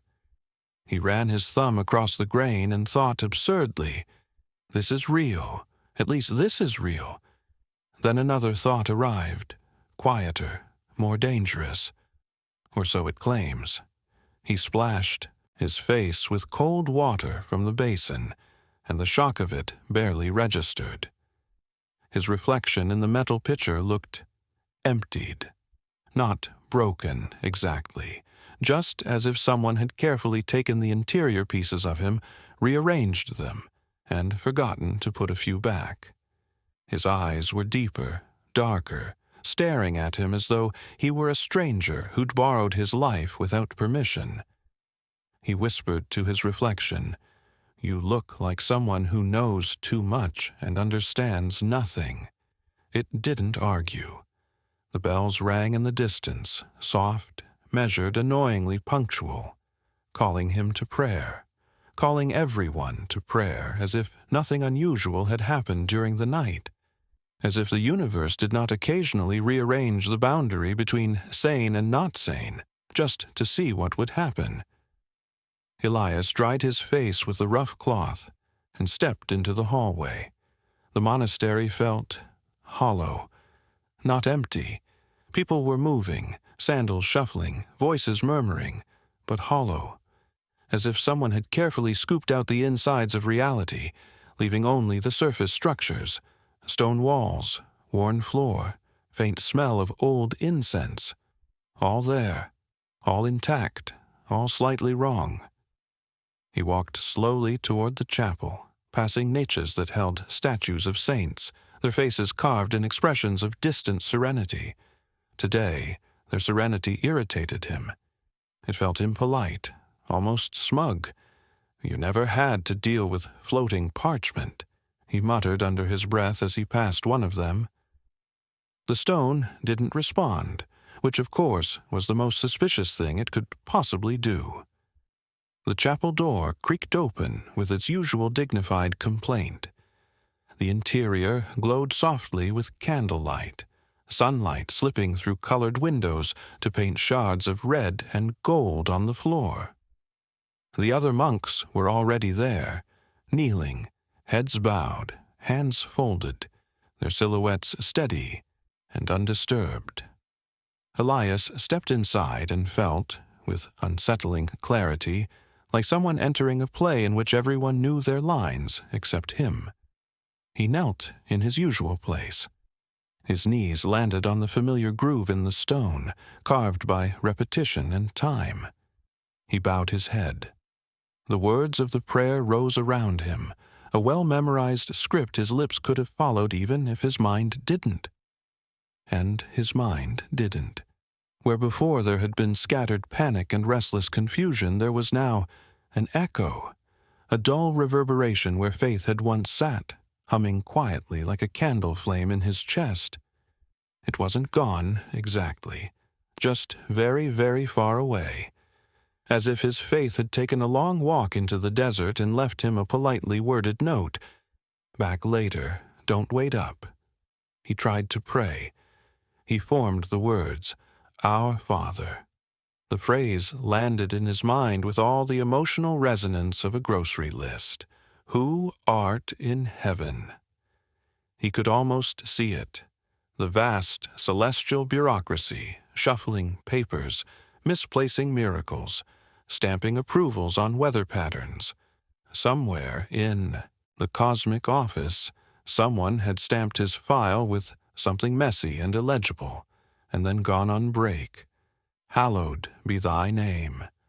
He wondered, with a touch of dry amusement he did not entirely deserve, whether God ever complained about pronunciation. So many prayers, offered with so many accents, so many levels of desperation and boredom. Surely, even a deity could develop listener fatigue. As the chant flowed, he kept his head bowed, but behind his closed eyelids he saw only the parchment. The letters forming, the ink shifting.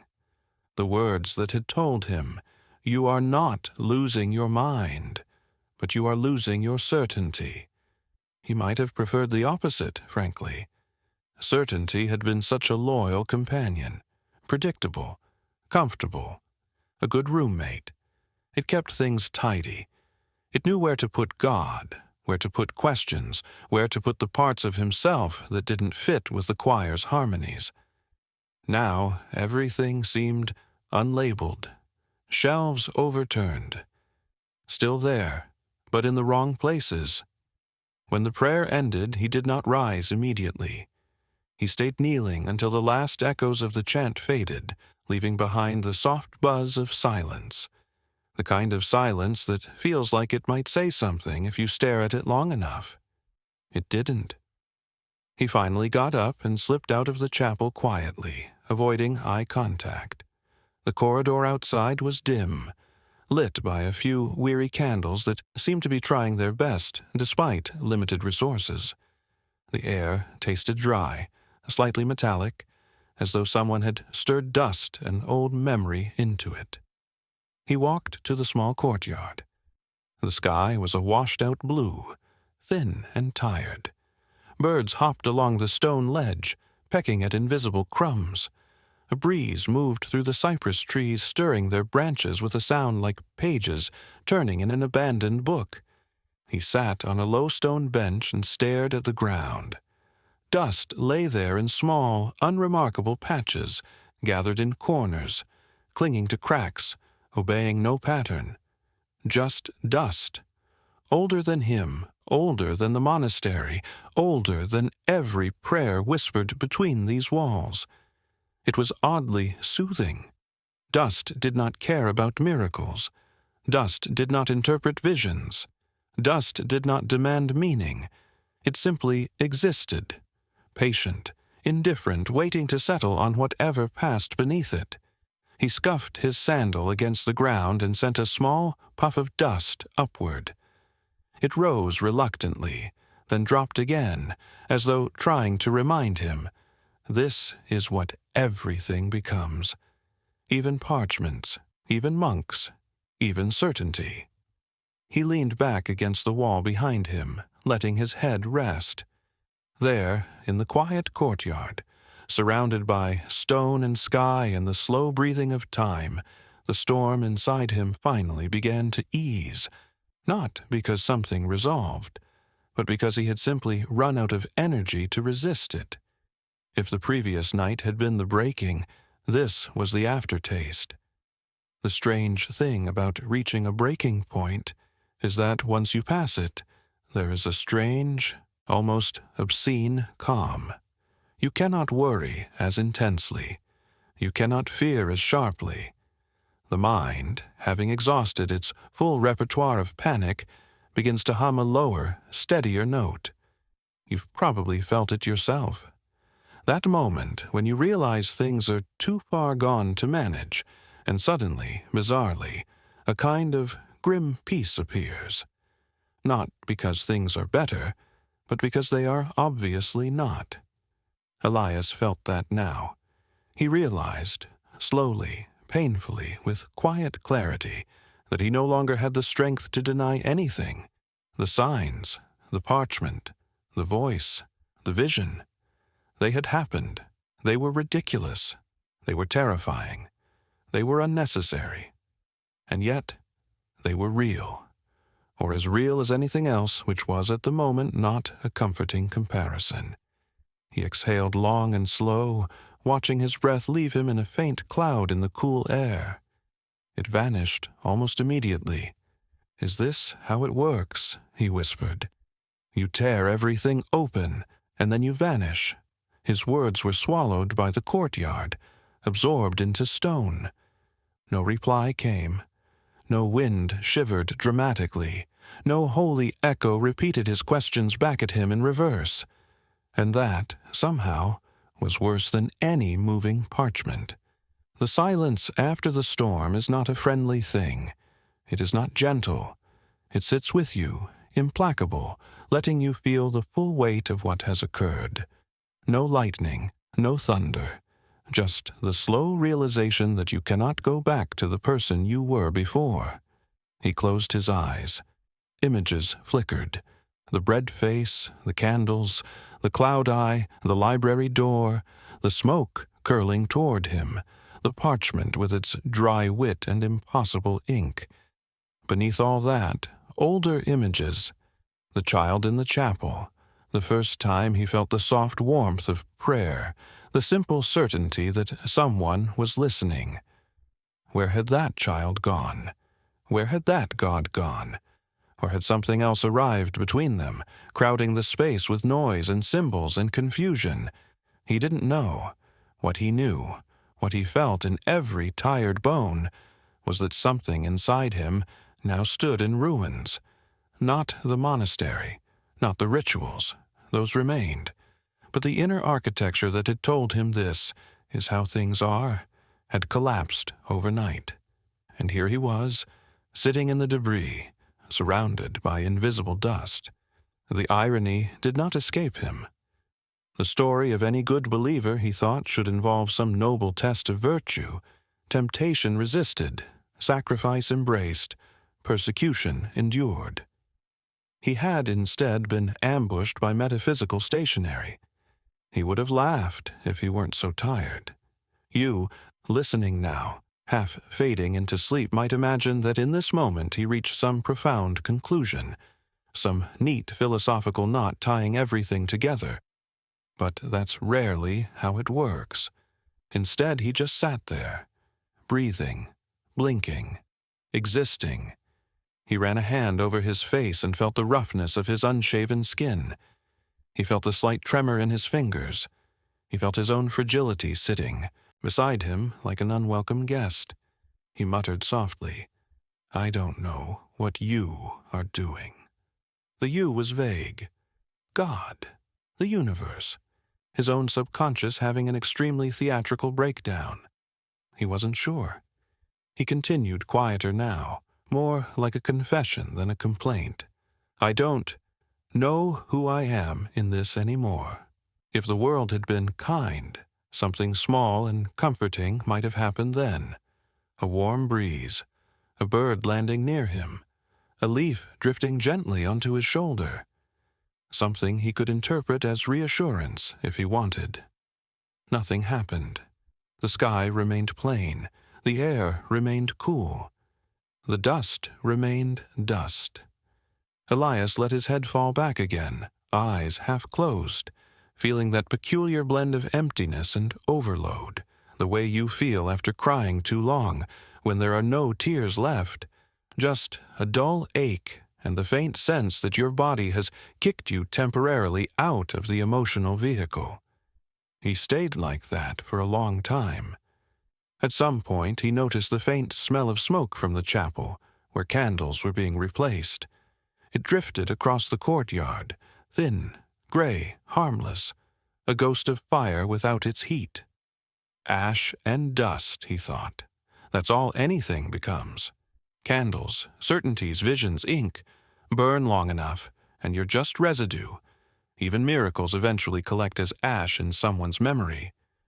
A quiet realization crept in, not profound, not dramatic, just honest. He could not force the world to make sense again. He could sweep the corridors. He could clean the altars. He could attend every prayer, chant every chant, cross himself with daunting precision. But the rupture had already occurred, and no ritual could uncrack the sky. The silence was not going anywhere. The dust was not going anywhere. His questions were not going anywhere. He whispered, "So, this is it then, the part after the storm, where nothing explains itself." In the distance, somewhere beyond the monastery walls, a dog barked once and then went quiet. A bird took off from the garden wall, wings beating the air in brief, earnest effort. A breeze slid through the courtyard once more, tugging lightly at his robe, carrying a hint of smoke, of earth, of cold. He inhaled, let it fill his lungs, held it. Then slowly he let it go. Nothing changed, but somehow, almost imperceptibly, he did. The storm had passed. The ruins were still smoking. The silence had settled like fine ash across everything.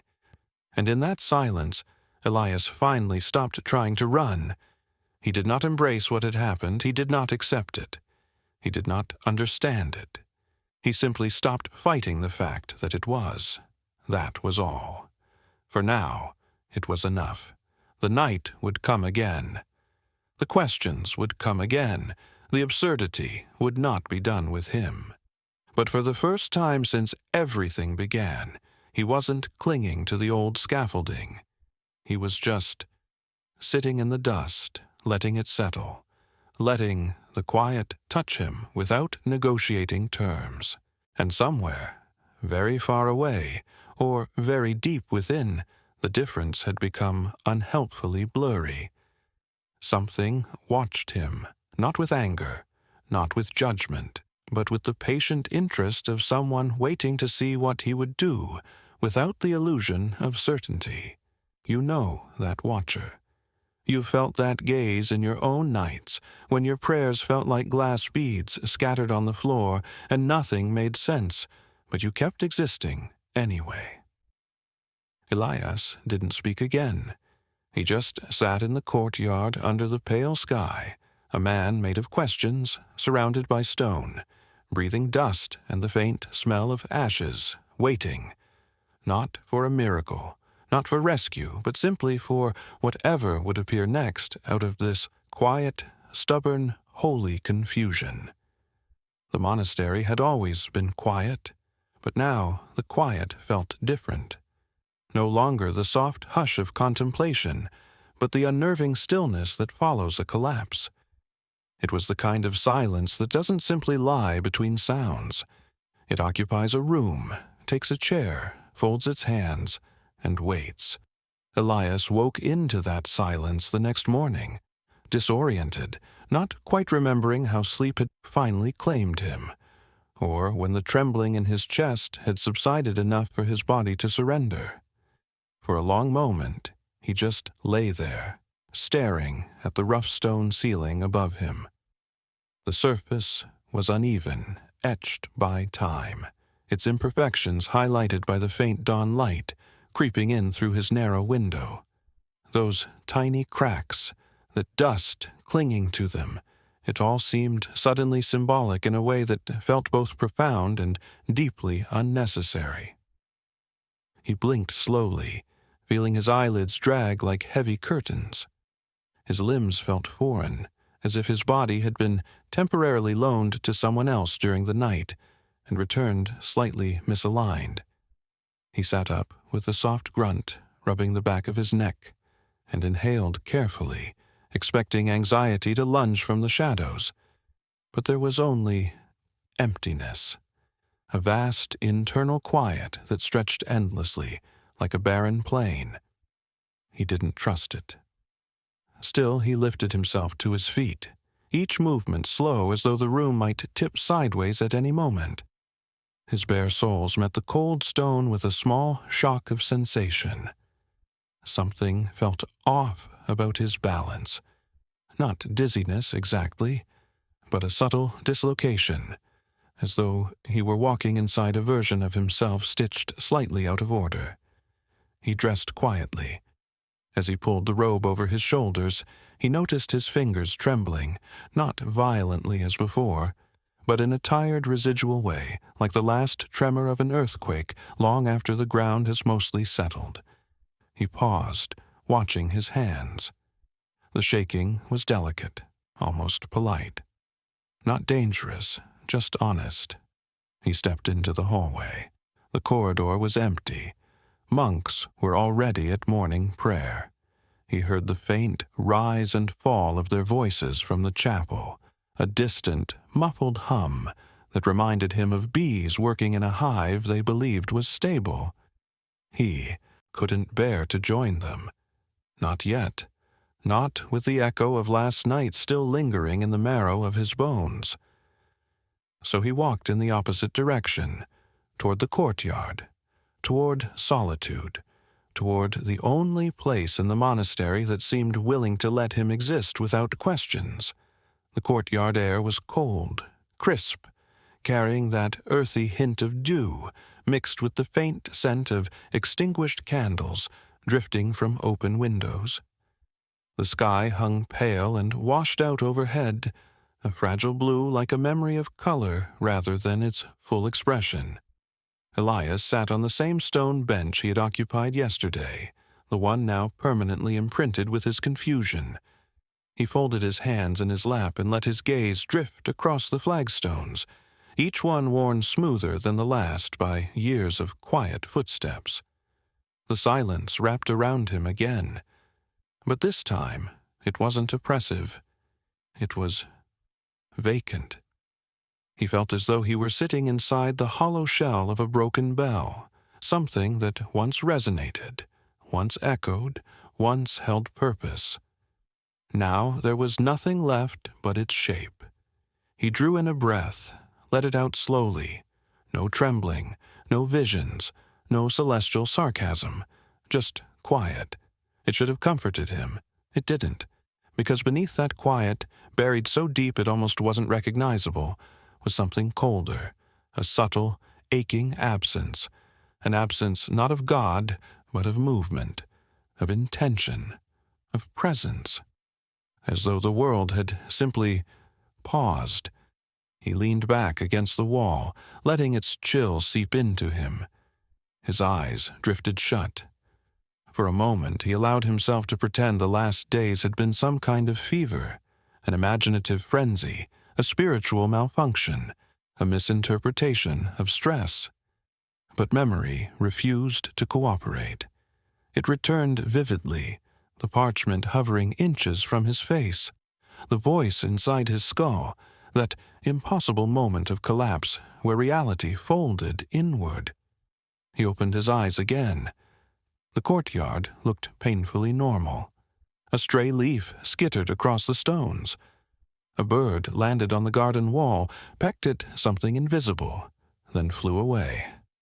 A soft breeze moved through the cypress tree, carrying whisper-like rustles. Everything was, objectively, visually, fine. He whispered, "I don't believe you." The courtyard, being inanimate, did not respond. He sat there until the morning chants finally faded into distant echoes. He did not move. He did not pray. He simply existed, an action that felt strangely difficult, as though keeping himself tethered to his body required constant, subtle effort. Eventually, the monks emerged, dispersing through the courtyard and walkway with their usual purposeful calm. A few noticed Elias. Their expressions carried polite concern, the mild, gentle worry reserved for someone who appears to be going through something undefined and therefore socially terrifying. Brother Matteo approached cautiously, as if Elias were a bird perched on the edge of flight. "Are you feeling better?" Matteo asked. Elias breathed out slowly. "I don't know what I'm feeling." Matteo nodded with the slow wisdom of someone who has shepherded many monks through quiet internal catastrophes. "Sometimes silence follows great spiritual trials," he said, voice soft. "Do not fear the quiet. It is a womb, not a tomb." Elias almost laughed, though the laugh would have been sharp, not amused. "But what if it feels like a tomb?" Matteo placed a gentle hand on his shoulder. "Then you must remain until it feels like a womb again." The advice was kind. It was wise. It was useless. Matteo departed, satisfied that he had offered pastoral comfort. Elias watched him go, feeling a strange mix of envy and disbelief. How peaceful it must be to live inside a universe that behaved.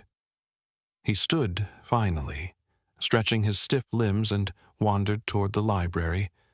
Not because he expected answers, but because doing anything was better than letting the quiet swallow him whole. The library smelled as always: parchment dust, oiled wood, the faint musk of leather bindings. Rays of sunlight slipped through high windows, illuminating clouds of drifting particles, tiny, floating worlds of silence. He walked slowly between the shelves, fingers brushing lightly over the spines. The books sat obediently, still indifferent. No pages rustled, no doors creaked, no symbols rearranged themselves into accusatory messages. Everything was still, too still. He reached the far aisle and paused, gazing at the spot on the floor where a book had fallen days earlier, where the cryptic, underlined passage had waited like a trap. Now the floor was empty, clean, as though nothing strange had ever happened. He crouched down and touched the stone, cold, smooth, silent. Yet he felt a subtle vibration beneath his fingers, not literal, but interpretive, like the ghost of something remembered. He pulled his hand back slowly. He whispered, "I don't know what you want." The library offered no response, not even an accidental noise to pretend at meaning. That, somehow, felt cruel. He left the library and wandered into the cloister walkway, where the arches cast long shadows across the stone. The alternating pattern of light and dark stretched before him, a corridor trembling between presence and absence. He stepped into the first shadow and felt the air shift slightly, not enough to claim as significance, but enough for anxiety to prick the back of his neck. He continued into the next patch of light. The shadow. The light. The shadow. Walking through them felt like moving across the rhythm of his own unraveling. Dark, light, uncertainty everywhere. He paused halfway through, looking out at the courtyard again, and whispered to himself, "If I am to be broken, then break me clearly." The wind, unhelpfully poetic, stirred the dust.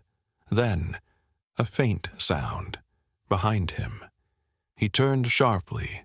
Nothing, just the cloister. Quiet, cold, unbothered. He exhaled slowly and leaned against one of the columns. It came again, a small, delicate sound, like a sigh, but not human, not otherworldly, just a shift, of air, of memory, of silence. Elias closed his eyes, and for the first time since everything began, he did not feel fear. He did not feel panic. He did not feel dread. He felt tired, bone-tired, soul-tired, a fatigue so deep it seemed to rise from the foundation stones of the earth.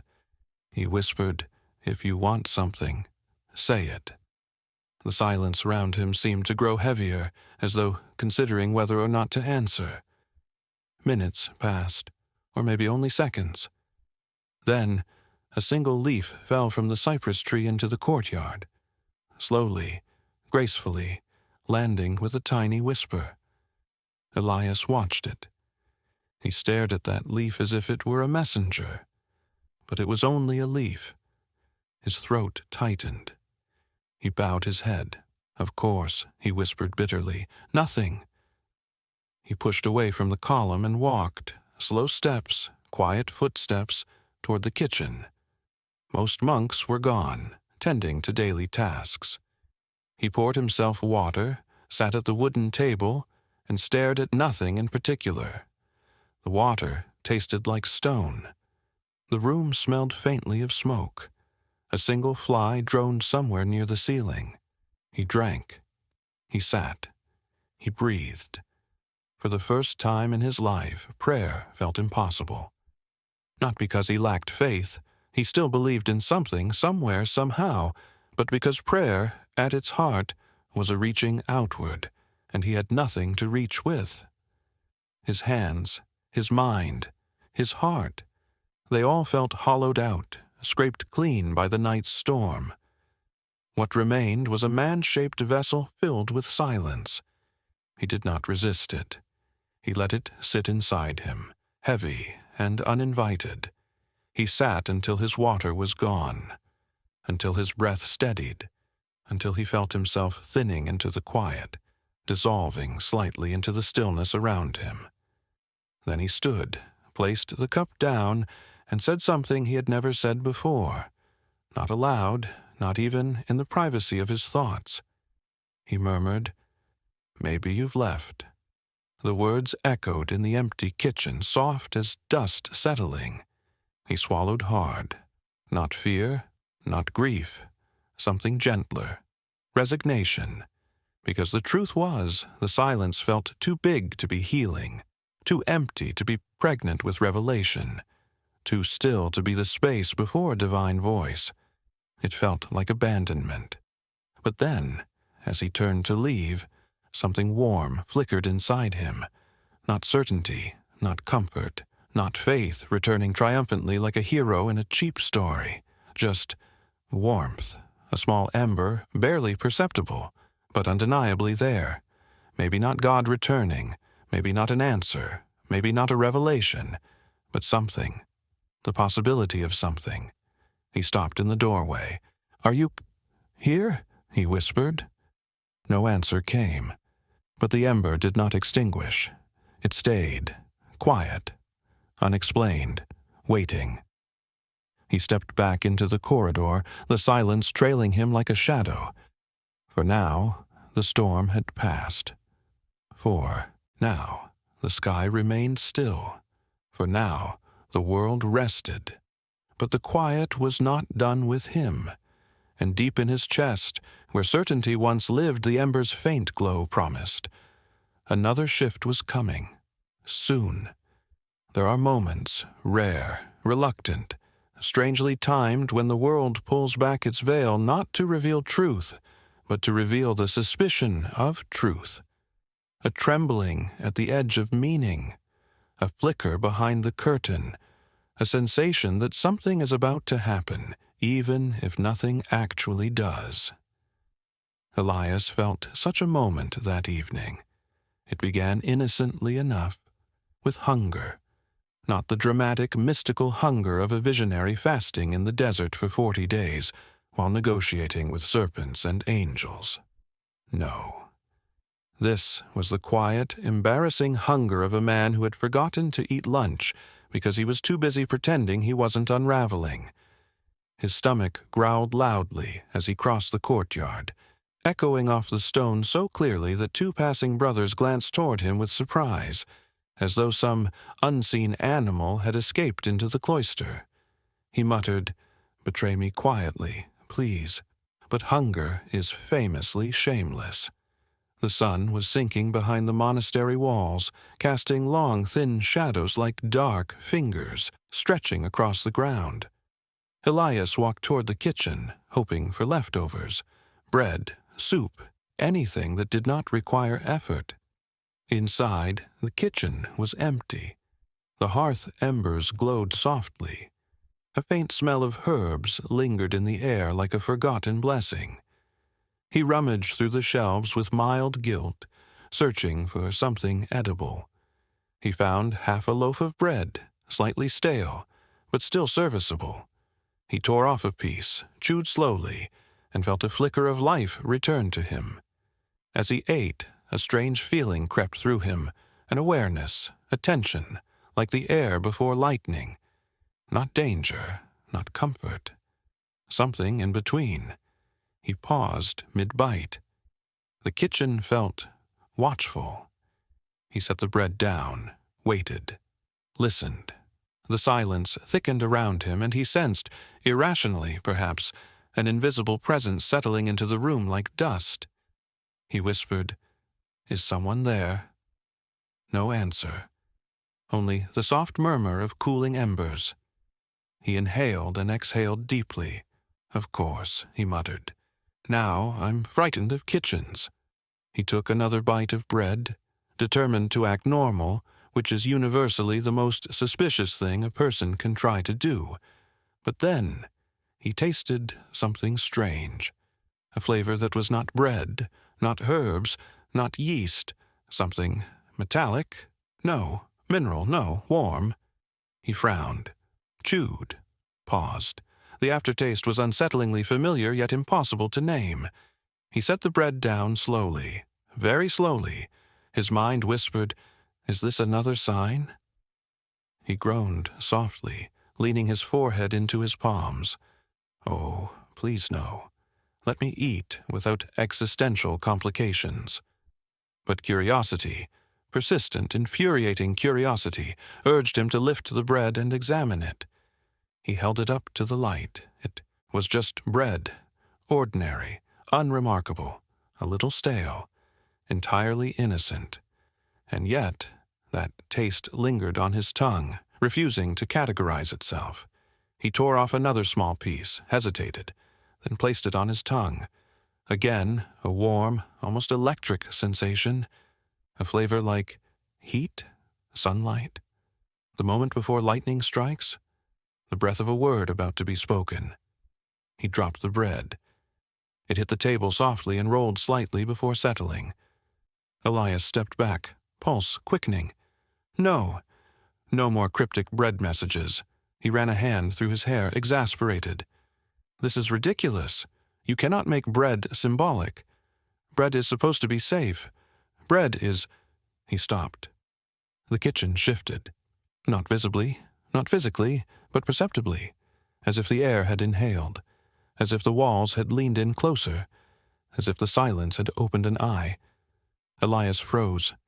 Then slowly, the embers in the hearth glowed brighter. A soft, warm flare. Gentle, harmless, almost affectionate.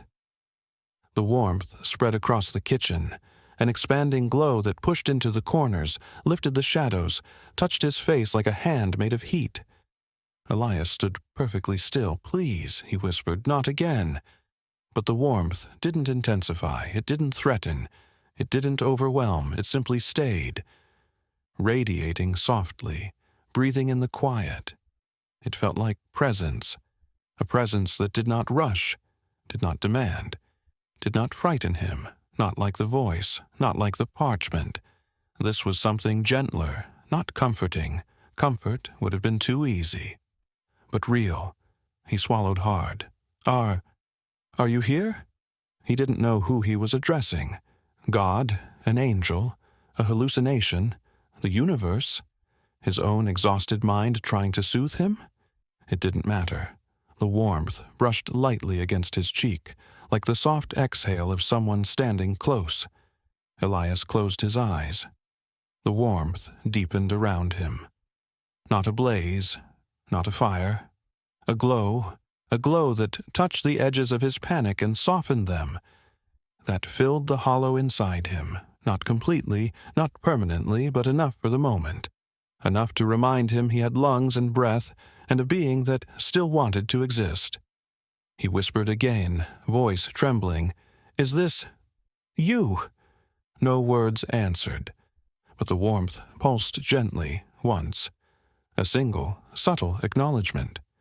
Elias exhaled shakily, overwhelmed by the softness of it, the gentleness, the ambiguity. His eyes stung. He swallowed the emotion rising in his throat. "Why?" he whispered. "Why me?" The warmth shifted, not in answer, but in something like understanding. No voice, no signs, no ink, just warmth. Then, as slowly as it had come, it began to fade. Not abruptly, not cruelly. It dimmed like a candle being pinched out by soft fingers. The heat retreated. The shadows returned to their corners. The kitchen sank back into its original stillness. The embers returned to their low glow. The silence reclaimed the room. The air settled. The moment was gone, but its residue, its aftertaste, lingered as palpably as the strange warmth still clinging to Elias's skin. He opened his eyes. The kitchen looked exactly the same. Dust on the shelves, clay pots hanging from hooks, a mop leaning against a barrel. Nothing changed, and yet everything had. He sank into the wooden chair and rested his forearms on the table, staring at his hands as if they held secrets he hadn't yet translated. Was it real? Was it imagined? Was it divine? Was it hunger? He didn't know. He didn't care to know, because the truth, the quiet truth taking shape inside him, was that it didn't matter. Not in the way he always thought it would. What mattered was the feeling, the warmth, the moment, the presence, whatever name it belonged to. The ambiguity was the point. Something had happened. Something soft. Something inexplicable. Something that refused to categorize itself into the tidy theological drawers he used to rely on. His eyes drifted toward the bread again. He reached for it, held it, smelled it. Just bread. But the warmth on his skin, that lingering, impossible warmth, made him whisper, "I felt you." He didn't know who you was. He didn't need to. The silence in the kitchen didn't contradict him. It simply sat with him, the way silence sometimes does not to mock, but to accompany. He sat there for a long time, breathing slowly, holding the bread, letting the quiet reshape itself around him. Eventually, he stood and walked back toward his room. His steps were slower, heavier, not with fear now, but with awe. Awe and confusion blended like dusk. He paused at the courtyard, looking up at the sky. Clouds drifted lazily overhead, indifferent. The wind sighed softly against his face. He whispered, if that was a sign, it was very subtle. A leaf dropped from the cypress tree and landed at his feet. He stared at it. "Okay," he said softly. "Maybe not that subtle." He bent down and picked it up, turned it between his fingers, smiled. A tired, crooked smile. The first real smile he'd managed in days. He placed the leaf on the stone ledge of the courtyard, not as an offering, not as a plea, just because. He turned to walk into the corridor, and then, just before he stepped out of the courtyard, a small gust of wind brushed past his shoulder, warm in a way that made no meteorological sense. He froze, turned slowly. The courtyard remained empty, but the warmth remained on his skin. He whispered, "What are you?" The wind did not answer, but for a brief, shimmering moment, the silence seemed to lean toward him as if listening. Then it straightened again, calm, blank, ambiguous. He exhaled and continued walking. He did not feel healed. He did not feel whole, but he felt accompanied, and that, in the wake of everything, was enough to unsettle him further. As he entered the dim hallway leading back to his room, he realized, with a quiet jolt, this wasn't over. Someone would return. Maybe soon, maybe not. But the silence behind him hummed like a promise, and the warmth on his skin refused to fade. The monastery exhaled the night slowly, like an old man drifting into half-sleep with a prayer on his lips and an unanswered question in his eyes. Lamps glowed dimly in the corridors, their light trembling against stone walls that had seen more crises of faith than any monk alive or dead could count. Elias walked those corridors with the cautious pace of someone who had recently discovered that reality might be sentient, sarcastic, and prone to mood swings. His fingers grazed the cool wall as he moved, half for balance, and half because he needed to feel something solid after spending so many hours suspended in ambiguity. He paused at the small alcove near the chapel, where a statue of Saint Aurelius stood eternally blessing or eternally warning. It was hard to tell which. The saint's stone eyes glimmered in the low torchlight. As a child, Elias had believed Aurelius's gaze followed him. As an adult, he had dismissed that idea as superstition. Tonight, he wasn't so sure. "Don't look at me like that," Elias whispered to the statue. "I don't know what's happening either." A faint draft whispered through the corridor, stirring the flame. The statue did not respond, which in itself felt suspicious. He moved on. He reached the courtyard, which lay under a sky bruised purple, blue, and black, colors blending like ink into water. Stars blinked faintly above, scattered like crumbs left behind by an inattentive angel. The cypress trees swayed subtly, their branches brushing together like old women gossiping in the dark. Elias stood in the center of the courtyard, arms loosely at his sides, staring at the sky. His breath formed small clouds, rising into the chill air before dissolving. He felt an ache inside him, not sharp, not painful. A soft ache, the kind that comes after crying or after a truth grazes you without fully landing. A truth too large to enter the door of your mind, so it waits politely outside. He whispered, "Are you going to speak again?" Silence. Not oppressive this time, not mocking, just waiting. He lowered himself onto the stone ledge of the fountain, an old, dry basin that hadn't held water in years. Moonlight spilled across its rough surface, illuminating the cracks like pale scars. He traced one of those cracks with his finger, feeling its uneven shape. He murmured, "If you wanted to break me, you could have chosen a simpler method." The silence tilted its head at him, figuratively, probably. A soft breeze brushed past him, not warm, not cold, something in between. Ambiguous, infuriatingly ambiguous. He sighed. He was tired. But not the chaotic exhaustion of the days before.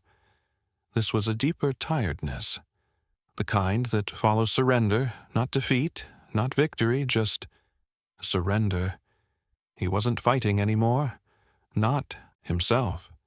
Not his thoughts, not the signs, not the silence. He wasn't accepting them either.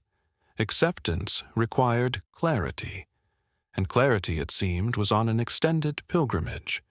He simply existed beside the mystery, as one sits beside a river whose depth cannot be measured, whose current cannot be predicted, but whose presence cannot be denied.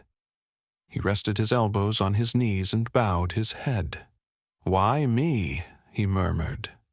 The wind stirred slightly, as though amused. He smirked, then actually chuckled, a small, hollow laugh that surprised even him. "What? Am I the only one who wasn't busy?" Silence again, but he sensed something behind it now, something quiet, not mocking, not divine, not dismissive, something listening. And that, somehow, was worse. He leaned back, looking up at the stars again. As a child, he had once asked his mother why the stars were so far away. "So we don't touch what we're not ready to understand," she had said. At the time, it had seemed profound. Now, it felt like a taunt. He closed his eyes.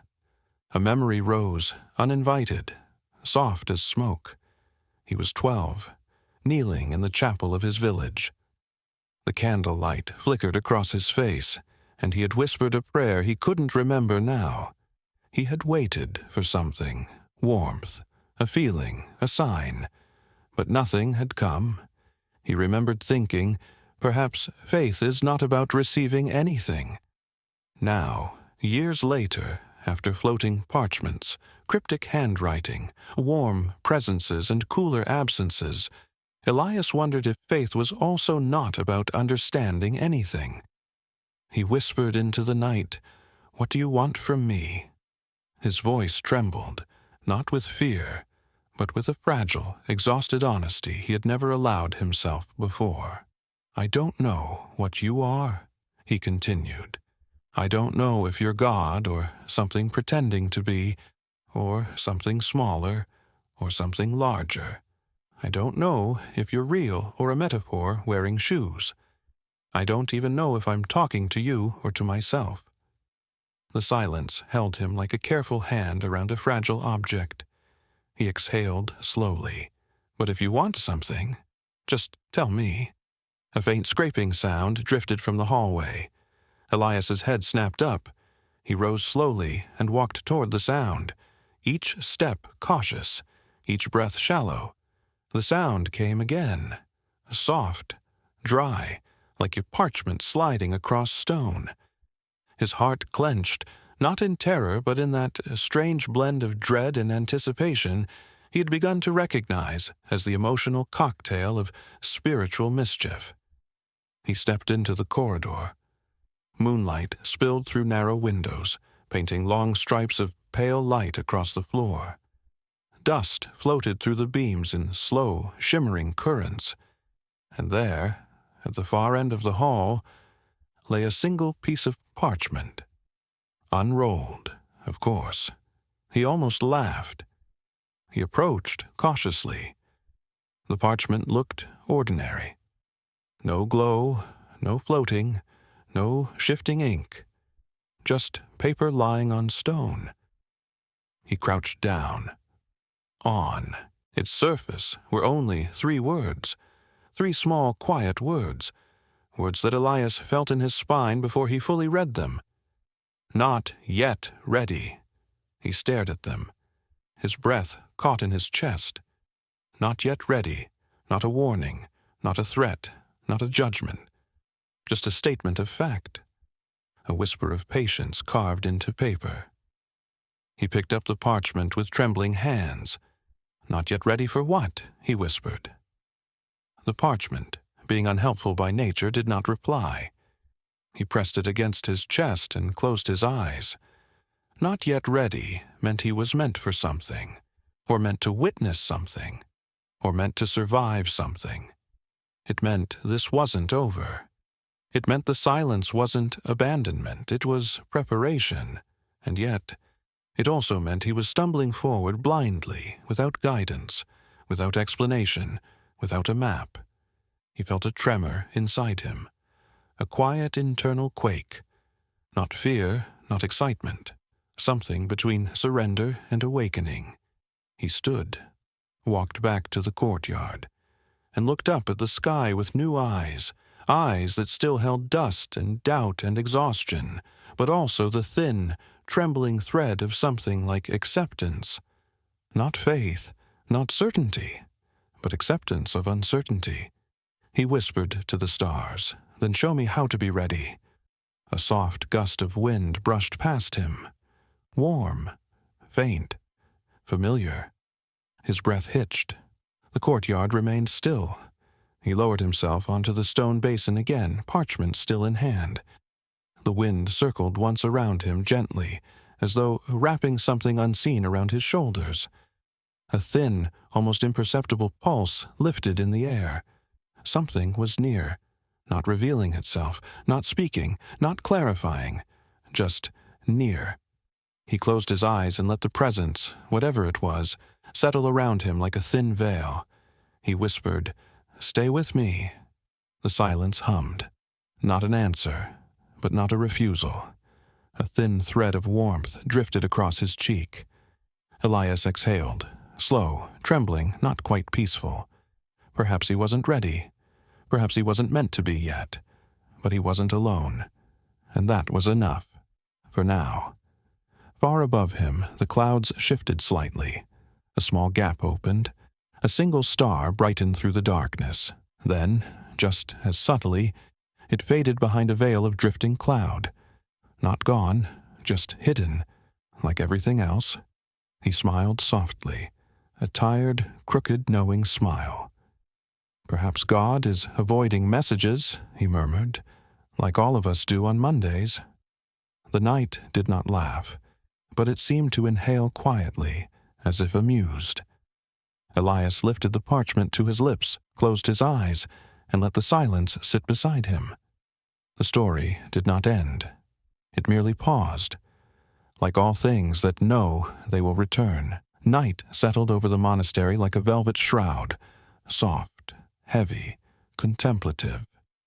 Not the threatening darkness of storms or visions or cryptic messages, but the old, familiar kind, the darkness that monks have walked through for centuries, the darkness that wraps itself around stone and silence, with the patience of a creature that knows dawn will come without needing to rush it.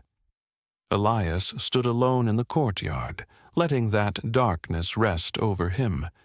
His robe fluttered around his ankles as a cool breeze traced the worn flagstones. Above him, the sky stretched endlessly, an ocean of black, scattered with dim, tired stars. They glimmered faintly, like forgotten prayers still trying to be heard. He held the small piece of parchment in his hands, the one that said, "Not yet ready." The ink had dried completely now. No shifting, no movement, no rearranged messages, nothing supernatural. Just letters on parchment. Somehow, that made the message feel even more real, more deliberate, more patient. He traced the words with his thumb as if they possessed texture, as if meaning could be worn into the skin by touch alone. "Not ready," he whispered into the night, tasting the words as though they were a strange new fruit. Not yet. He didn't know what readiness meant. Not for him, not for whatever presence had touched him, not for the world. But he felt it now, subtle, almost imperceptible. A quiet path opening beneath his feet. Not glowing, not divine, not obvious. Just there. A path made of questions. A path made of silence. A path made of dust. And perhaps, if the universe was feeling playful, small, sarcastic miracles. He lowered himself to sit on the basin's edge once more, the stone cold beneath him, grounding him in a way no prayer ever had. He looked around the courtyard, letting his eyes adjust to the faint glow of the lantern light filtering in from distant corridors. The monastery was sleeping, every window dark, every door shut, every voice quieted. Even the statues, those eternal sentinels carved into the alcoves, seemed to sink deeper into their niches, as though the night asked them to rest as well. Elias inhaled deeply. The air smelled of dust and rosemary and the faintest ghost of burned incense, the smell of old rituals, old faith, old attempts to name the indescribable. He whispered to the air, "Are you listening?" He didn't expect an answer. He didn't receive one. But he felt something, a soft shift in the air, like breath brushing past his ear. He closed his eyes, feeling again that warmth that had visited him in the kitchen, a warmth that didn't ask, didn't demand, didn't clarify, just watched, quietly, patiently, as if waiting for him to grow into himself. He opened his eyes again. The warmth lingered, then slowly dissolved. He didn't panic this time. He didn't pray. He didn't scream internally. He simply let it fade, as one allows the last light of a candle to die. He looked down at the parchment. "Not yet ready," he repeated. "Well, that makes two of us." He lifted it once more, folded it loosely, and placed it inside his robe near his heart, not because it was sacred, but because it was true. He rose slowly, joints cracking in quiet protest, and walked toward the chapel. The big wooden doors stood half open, as though someone had forgotten to close them, or as though the building itself had exhaled too deeply and left its mouth ajar. Inside, a single candle burned in a corner, likely forgotten by one of the brothers. Its flame flickered in a shy, uncertain way, as if embarrassed by its own insistence on existing after a long day of illumination. Elias approached it carefully. The candle flame bowed slightly toward him, caught by the faint draft of his movement. He smiled, a small, human smile that carried no revelations, no terror, no cosmic significance, just tired gratitude. He sat on the last pew in the dim chapel, folding his hands loosely, letting the silence embrace him again. This silence was different from the earlier one. This silence was thick, like warm cloth. This silence was not demanding, nor was it empty. It was waiting. He placed his palms gently on his knees and whispered, "If you truly want me to be ready, show me how to wait." The chapel exhaled around him. The flame wavered once. The air grew still again. He leaned his head back, letting his spine rest against the wooden pew. The wood creaked softly, an old monk sighing in sympathy. He felt no panic, no fear, no visions, no voices, just the smallest, most fragile hint of peace, a peace made not of clarity, but of surrender to not knowing. He let it fill him, not as a flood, but as a thin trickle winding through the cracks inside him. After a long while, he whispered, "Thank you, whoever you are." No answer came. The candle did not flare. The shadows did not shift. The silence did not break. Yet everything in the chapel felt slightly warm. He closed his eyes, just for a moment. When he opened them again, the flame looked steadier. He rose and left the chapel, blowing the candle out with a gentle breath. Darkness folded in, but it didn't frighten him. He walked back into the hallway where moonlight cast thin silver lines across the stone. He paused halfway down the corridor. Behind him, the extinguished candle flickered back to life for a brief second. Not enough to illuminate the room. Not enough to be unmistakably supernatural. Just enough for Elias to notice the faintest echo of a glow behind him. He turned slowly. The flame had gone dark again. He exhaled through his nose in that special way reserved for moments when the universe insists on being mischievous. He whispered, "Very funny." He returned to his room. Inside, everything was silent. Not oppressive, not expectant, just silent. He undressed, folded his robe neatly, and sat on the edge of his bed, running his fingers lightly across the parchment again. "Not yet ready," he murmured, "but closer." He lay down, pulling the thin blanket over himself. The room felt warmer tonight. Not physically, emotionally.